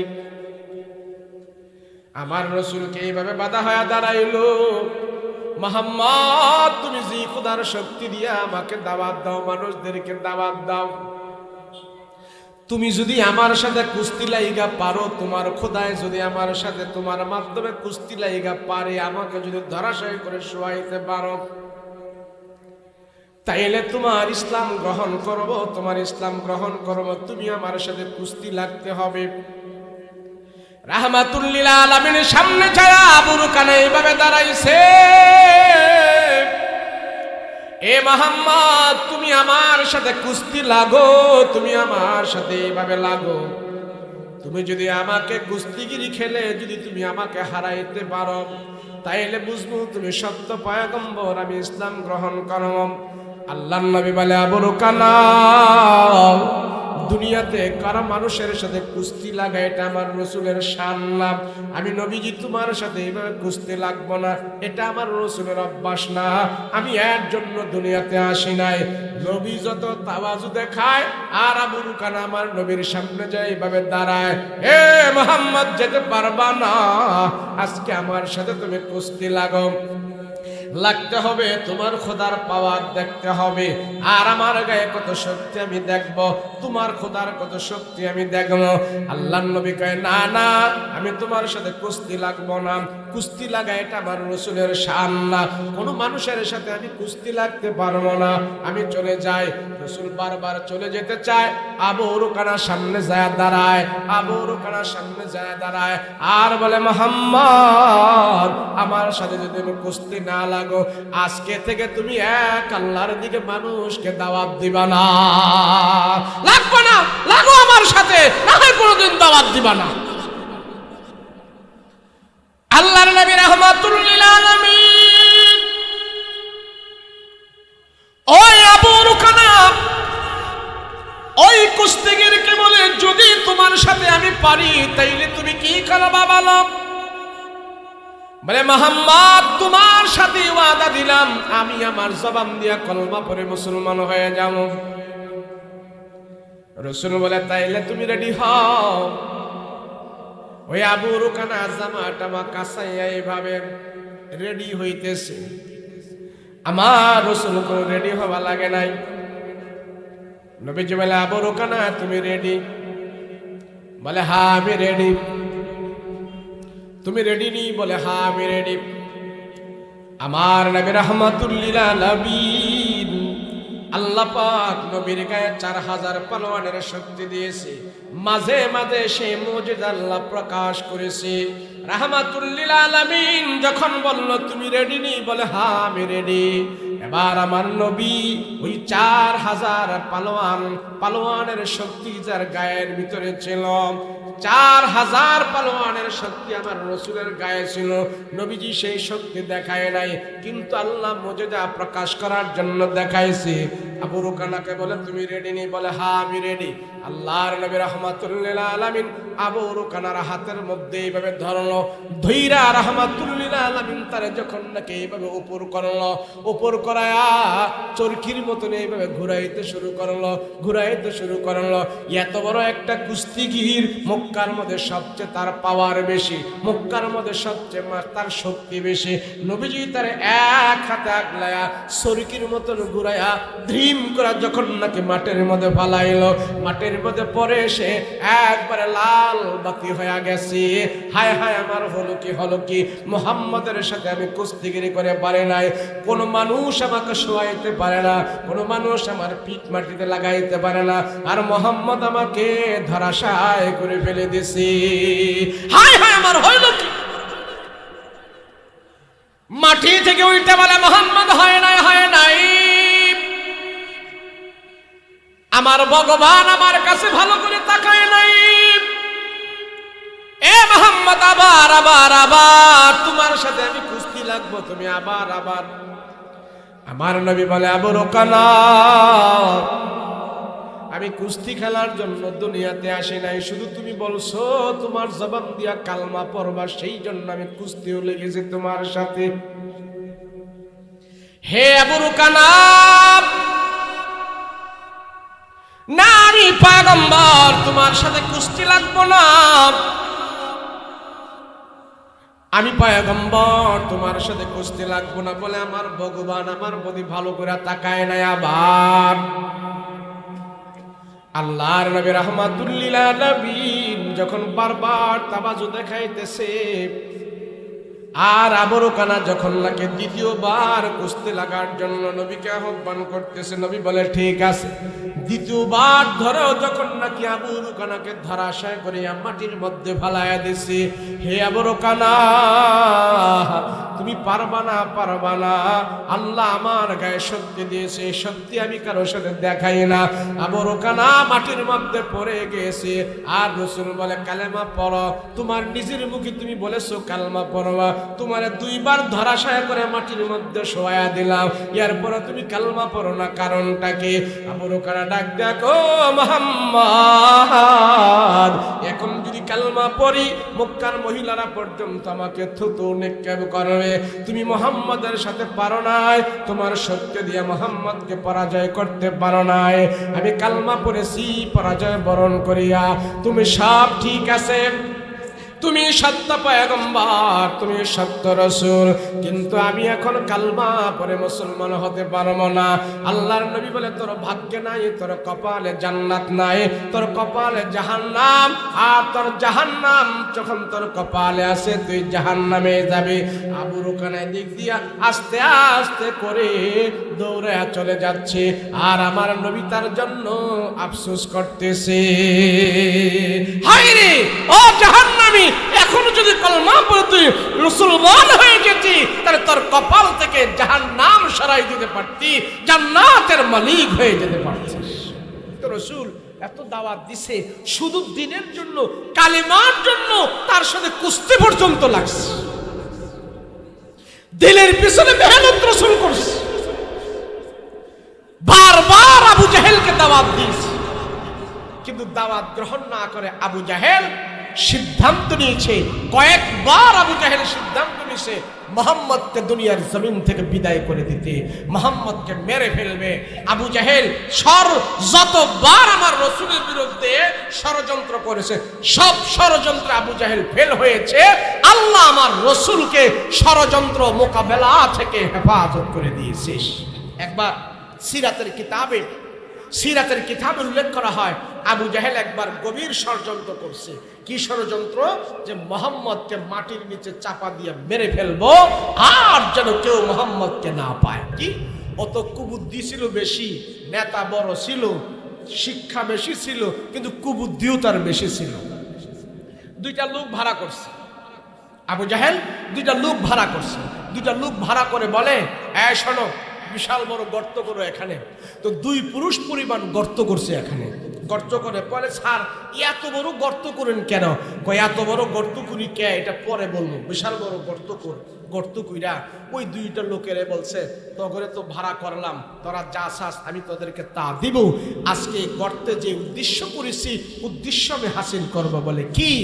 বলে আমার ভাতিজা মুহাম্মদ, তার বাড়িতে যায় তোরা খবর দিবি যে আপনার বংশীয় চাচা আবু জাহেল উনি অসুস্থ। যদি আমার ভাতিজা আমার অসুস্থের খবর শোনে, তাহলে বাড়ি থেকে দৌড়ে আমার কাছে চলে আসবে, আর যখন আসতে থাকবে এই রাস্তা দিয়ে যখন যাইব, তোরা দুইজনে দইরা মুহাম্মদের গর্তের মধ্যে ফালাই দিবি, আমরা সবাই যাইয়া একবারে মাটি চাপা দিয়া মুহাম্মদের দুনিয়ার জমিন থেকে বিদায় করে দিব। যত বড় নেতা অত বড় গভীর ষড়যন্ত্র। তো দুই লোক ভাড়া করছে আবু জাহেল, আবু জাহেল তো যা বলে তাই শুনতে হয়। তো ওই দুই লোক যায়া আমার রাসূলের কাছে যায়া বলবে, আর আবু জাহেল বলে দিছে, যা আমি ঘরের মধ্যে চাদর মুড়ি দিয়া একবার অসুস্থের ভান ধরে শুয়ে থাকবো, আর তোরা যায় বলবি আমি অসুস্থ। আর অসুস্থের খবর শুনলে মুহাম্মদ দৌড়ে চলে আসে। কেন? মুহাম্মদের একটা গুণ হইল, সে অসুস্থ মানুষের সেবা করার জন্য তাদের পাশে দাঁড়িয়ে যায়। আমার পাড়া মহল্লায় যারা অসুস্থ হয় এদের খবর আমরা রাখিনি, হ্যাঁ, রসুল বলে তোমার মহল্লায় কেউ যদি অসুস্থ হয়ে যায়, তোমার আত্মীয়তার ভিতরে যদি কেউ অসুস্থ হয়, তাহলে অসুস্থ মানুষকে দেখা করার জন্য তুমি যাইবা, তার সন্তানদেরকে যে সান্ত্বনা দিবা, তার পাশে যে দাঁড়াইবা, তার মাথার মধ্যে হাত রাখবা, কিছু হাদিয়া যদি পারো তাহলে তাকে দিবা। জানো, কোনো অসুস্থ মানুষকে যদি কোনো সুস্থ মানুষ দেখা করার জন্য তার পাশে যায় দাঁড়ায়, রসুল বলেন আল্লাহ তারে 2 কিরা পরিমাণ সওয়াব দান করে দেয়। 2 কিরা কি? নবীজি বলছেন এই যে উহুদ পাহাড় দেখতেছো, এরকম 2টা উহুদ পাহাড় পরিমাণ আল্লাহ তার সওয়াব দান করে দিবে। কিন্তু আমরা অসুস্থ হলে আরো বলি হ্যাঁ মরুক, হ্যাঁ আল্লাহ দিছে ভালো করছে, হ্যাঁ বড় পাপী, হ্যাঁ অসুস্থ হওয়ারই কাম, হ্যাঁ ঠ্যাং ভাঙার কাম, হ্যাঁ অসুস্থ হওয়ার কাম, হ্যাঁ আরো বড় অসুখ দেওয়ার কাম, বলি কি বলি না? অথচ এটা রসুলের সুন্নত নয়। আমার পাড়া মহল্লার কোনো মানুষ অসুস্থ হয়ে গেছে, আমি দুঃখ বেদনা প্রকাশ করব, আমি তার জন্য দোয়া করব, তার পাশে গিয়ে আমি দাঁড়াবো। হায় হায় মানুষটা অসুস্থ হয়ে গেছে। যদি কোনো মানুষ অসুস্থ হয়ে যায়, বিনা দাওয়াতেই আমার উপরে দায়িত্ব এসে যায় এই অসুস্থ মানুষের জন্য দোয়া করা। কথা বলেন ঠিক কিনা? রসুল এবং আবু জাহেল চিন্তা করলো আমার বাতিজার এই গুণটা আছে, যদি কোনো মানুষ অসুস্থ হয় তো বাতিজা দৌড়ে দেখতে যায়, আর আমার বাতিজা যখন আমার দেখতে আসবো, তোরা 2 জনে যায়া একবারে টাস করে মাটির মধ্যে ফালাই দিবি, গর্তের ভিতরে ফালাই দিবি, আমরা সবাই যায় তারে ধামাচাপা দিয়া দিব। কি কও? বলে ঠিক আছে স্যার। এই কথা বলে আবু জাহেল বাড়িতে যায় সাদার মুড়ি দিয়ে শুয়ে রয়েছে, আর তারা যায় বলতেছে মোহাম্মদ, ও মোহাম্মদ, ইয়া মোহাম্মদ, তোমার চাচা, বংশের চাচা, আপন চাচা না, আবু জাহেল নবীজির আপন চাচা ছিল না, এটা বংশীয় চাচা ছিল। তোমার চাচা অসুস্থ, অনেক অসুস্থ, গভীর অসুস্থ, তুমি জানো না? বলে না আমি তো জানি না। বলে আমাদেরকে বলছে, হ্যাঁ তুমি যাও না, তোমার চাচাকে একটু দেখে আসো। রসুল পাক সাল্লাল্লাহু আলাইহি ওয়াসাল্লাম মনে মনে ভাবছে আমার চাচা এখন অসুস্থ, আর এই অসুস্থতার ভিতরে যে যদি আমার চাচার পাশে আমি দাঁড়াই, আর চাচার মনটা একটু নরম থাকবে, ওনাকে যদি বলি কালেমাটা পড়ার জন্য, হয়তো এই অসুস্থতার ভিতর থেকে আমার চাচা কালেমাটা পড়ে সে মুসলমান হয়েও যেতে পারে। কথা বলেন ঠিক কিনা? রসুল এই মনোভাব নিয়ে ঘর থেকে বের হয়েছে, আর এই 2 লোক আসতেছে আসতেছে আসতেছে, আর তারা দেখতেছে গর্তের কাছে কখন আসবে আর তারে ফালাই দিবে। কিন্তু গর্তের কাছাকাছি যখন রসুল আসছে, আল্লাহ পাক জিবরাইল আমিনের মাধ্যমে জানাই দিয়েছেন, ইয়া রাসূলুল্লাহ আর সামনে যায়েন না, নবীজি সামনে বিপদ। বলে সামনে বিপদ আপনি যায়েন না, আপনার চাচা অসুস্থ নয়, আপনাকে মেরে ফেলার ষড়যন্ত্র করেছে, আপনি গো ব্যাক, আপনি চলে যান, আপনি আবার আপনার ঘরে চলে যান, ষড়যন্ত্র করছে, অসুস্থ নয়, অসুস্থর ভান ধরেছে আপনাকে মেরে ফেলার জন্য, সামনে বিশাল বড় গর্ত, রসুল আপনি আবার পিছনে চলে যান। নবীজি চিন্তা করলো হায় হায় রে, আমার চাচা এটা বুড়া বয়সও ভালো হইব না, এত বড় ষড়যন্ত্র আমার বিরুদ্ধে, আমার জন্য এত বড় ষড়যন্ত্র, হায় হায়। তো রসুল যখন চলে যাইতেছে, এই 2 লোক তো দৌড়ে আবু জাহেলের কাছে আসছে, হ্যাঁ চাদর মুড়ি দিয়ে শুয়ে থাকলে হইব না, গর্তের কাছাকাছি আইসা চলে যাইতেছে, উঠে আবু জাহেল হায় হায় আমার সব ষড়যন্ত্র শেষ হয়ে গেছে, চাদর টাদর সব ফালাই দিয়া আবু জাহেল আসছে।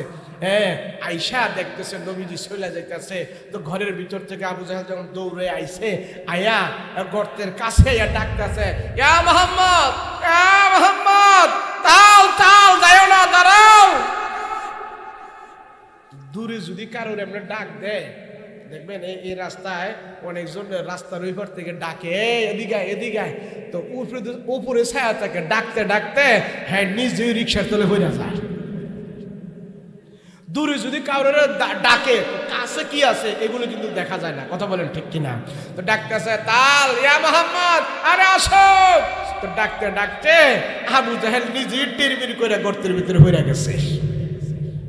সিরাতের কিতাব, ইতিহাসের বর্ণনায় এখন গর্তের ভিতর যে পড়ে গেছে, 2 পুরুষ সমান গর্ত, 2 পুরুষ সমান গর্তের ভিতরে আবু জাহেল পড়ে, হায় হায় হায় হায় আমার হইল কি, আরে হইল কি, হায় হায়, আরে শয়তান আমারে গর্তের ভিতরে ফালাই দিছে রে।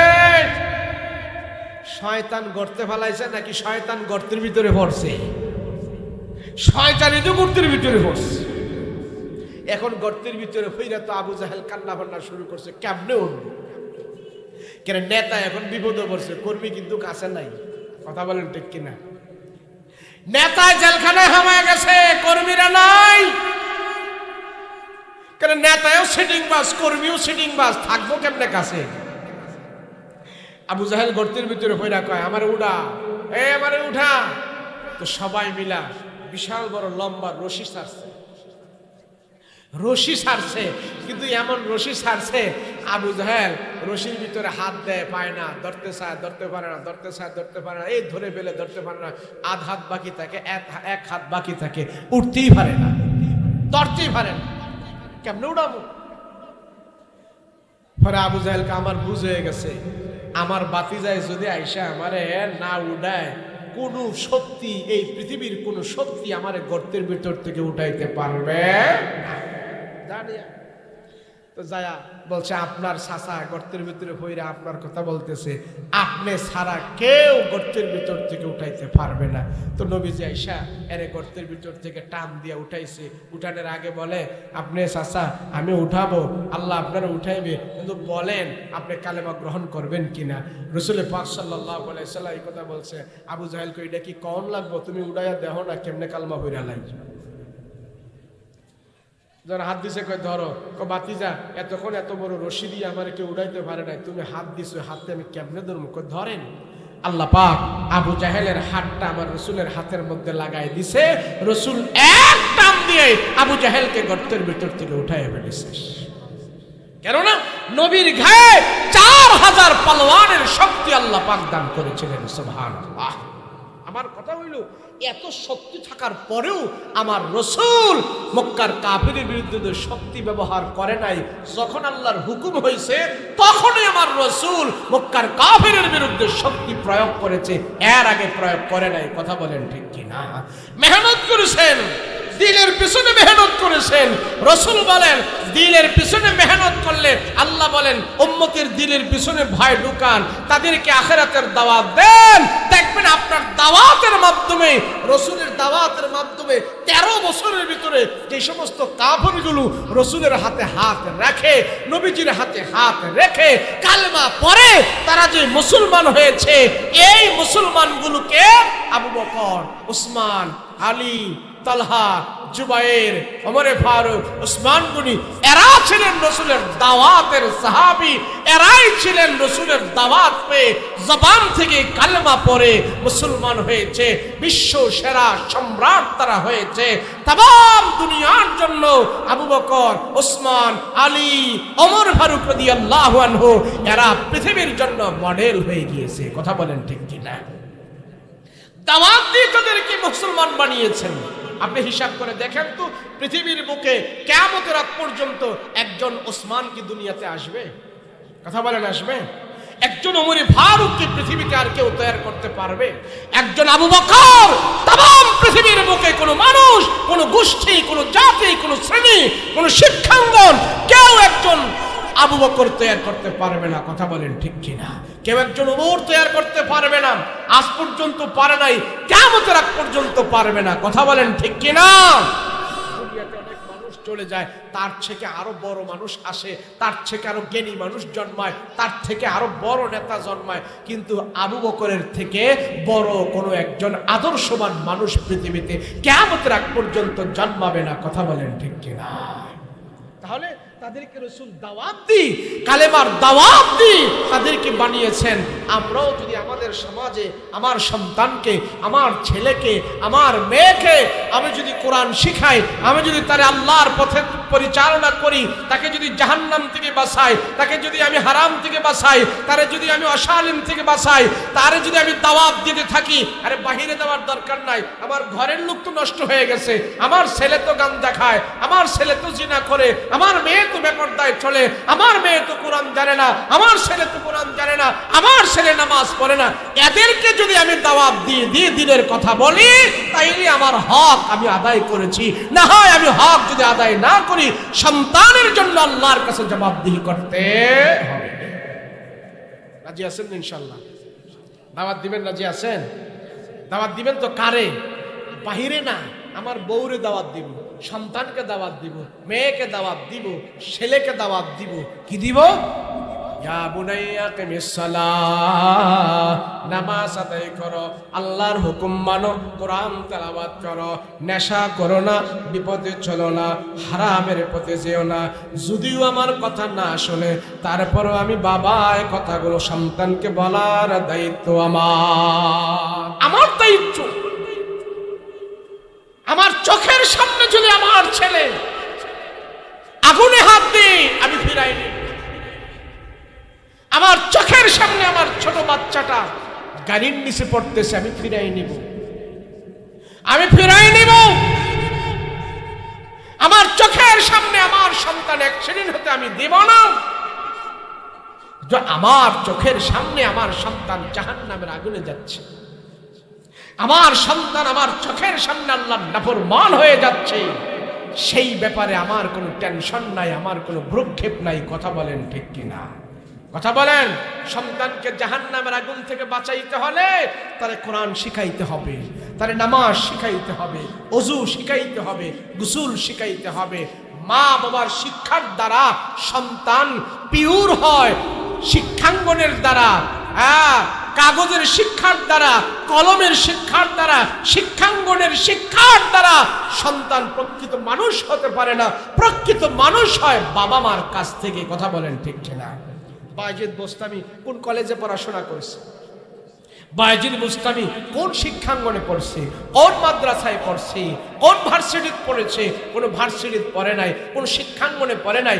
মায়ের কোলের বিশ্ববিদ্যালয়ে পড়াশোনা করে বায়েজিদ বোস্তামি আল্লাহর ওলি হয়ে গিয়েছে। কথা বলেন ঠিক কিনা? আল্লাহ আমাদের সবাইকে আমল করার তৌফিক দান করেন। সকলে বলুন আল্লাহুম্মা আমিন। আমরা যা কিছু শুনলাম এবং বললাম, আল্লাহ যেন আমাদেরকে এই কথার উপরে আমল করার তৌফিক দান করে। আল্লাহ আমাদেরকে যেন, আমাদের সন্তানদেরকে যেন মাদ্রাসায় আমরা রাখতে পারি, আমাদের সন্তানকে যেন কোরআন শিখাইতে পারি। শোনেন, কোরআন শিখাইলে, মাদ্রাসায় পড়াইলে অনেকে বলে হ্যাঁ নিজে খাইবো কি, আমগুরি খাওয়াইবো কি হুজুর? মাদ্রাসায় পড়ে হ্যাঁ নিজেই খাইবো কি, আমগুরি খাওয়াইবো কি? এই কথা ভেবে অনেক গার্জিয়ান, অনেক অভিভাবক সন্তানকে ইংরাজি শিখায়, কলেজে পাঠায়, ভার্সিটিতে পাঠায়, দেশের পড়াশোনা শেষ করে বিদেশেও পাঠায়। পাঠায় কি পাঠায়? পাঠায় না? বহুত অভিভাবকের কথা আমরা শুনি যে হুজুর উচ্চ শিক্ষার জন্য সন্তানকে বাইরে পাঠিয়েছি, উচ্চ ডিগ্রির জন্য আমার সন্তান আমেরিকায় আছে, লন্ডনে আছে, অস্ট্রেলিয়া আছে। ওখানে যাওয়ার পর আজকে 10 বছর হয়ে গেল, 10 লাখ টাকাও আমাকে দেয় নাই। 10 বছর হয়ে গেছে সেখানে, শুনেছি ওখানে বিবাহ শাদী করে সে ওখানেই সেটেল হয়ে গেছে, এখন আমাদের খবরও নেয় না। কথা বলেন ঠিক কিনা? আছে না নাই? কোরআন থেকে দূরে সরিয়ে দিয়ে, আল্লাহর কোরআন থেকে আপনার সন্তানকে দূরে সরিয়ে দিয়ে দুনিয়াতেই যদি আপনার এমন অবস্থা হয়, তো আখিরাতে কেমন হবে? আখিরাতে কেমন হবে? সেই জন্য সন্তানকে আলেম বানাবেন, সন্তানকে কোরআনের হাফেজ বানাবেন। আপনার সন্তান ডাক্তার হবে, অসুবিধা নাই, মাস্টার হবে, অসুবিধা নাই, ইঞ্জিনিয়ার হবে, অসুবিধা নাই, চেয়ারম্যান হবে, অসুবিধা নাই, মেম্বার হবে, অসুবিধা নাই। যদি মেম্বার সাহেব কোরআনের তেলাওয়াত শুদ্ধ করে পড়তে পারে, যদি মেম্বার সাহেব নামাজটা শুদ্ধ করে পড়তে পারে, যদি চেয়ারম্যান সাহেব শুদ্ধ করে নামাজ পড়তে পারে, শুদ্ধ করে কোরআন তেলাওয়াত করতে পারে, শুদ্ধ করে সে নামাজ পড়ে, শুদ্ধ করে সে ওযু করে, এই চেয়ারম্যান একটু হলেও অন্য চেয়ারম্যান থেকে ব্যতিক্রম হবে। কথা বলেন ঠিক কিনা? কিন্তু নাই এগুলা। আমার সন্তানকে আমি উচ্চ শিক্ষার জন্য কোরআন থেকে দূরে সরিয়ে দিয়েছি, এজন্য উচ্চ শিক্ষা নিয়ে শিক্ষা যত বেশি নিছে অত বড় চোর হিসাবে সাব্যস্ত হয়েছে। নামাজ নাই তো, কোরআন নাই তো, মসজিদে যায় নাই, আলেম ওলামাদের সুহবত পায় না। সেজন্য সন্তানকে কোরআন শিখাবো তো ইনশাআল্লাহ। কথা বলেন, শিখাবো তো ইনশাআল্লাহ। আল্লাহ আমাদের তৌফিক দান করেন। সকলে বলুন আল্লাহুম্মা আমিন। আমরা যা কিছু শুনলাম এবং বললাম, আল্লাহ পাক আমাদেরকে আমল করার তৌফিক দান করেন। আসসালামু আলাইকুম ওয়া রাহমাতুল্লাহি ওয়া বারাকাতুহু। নামাজ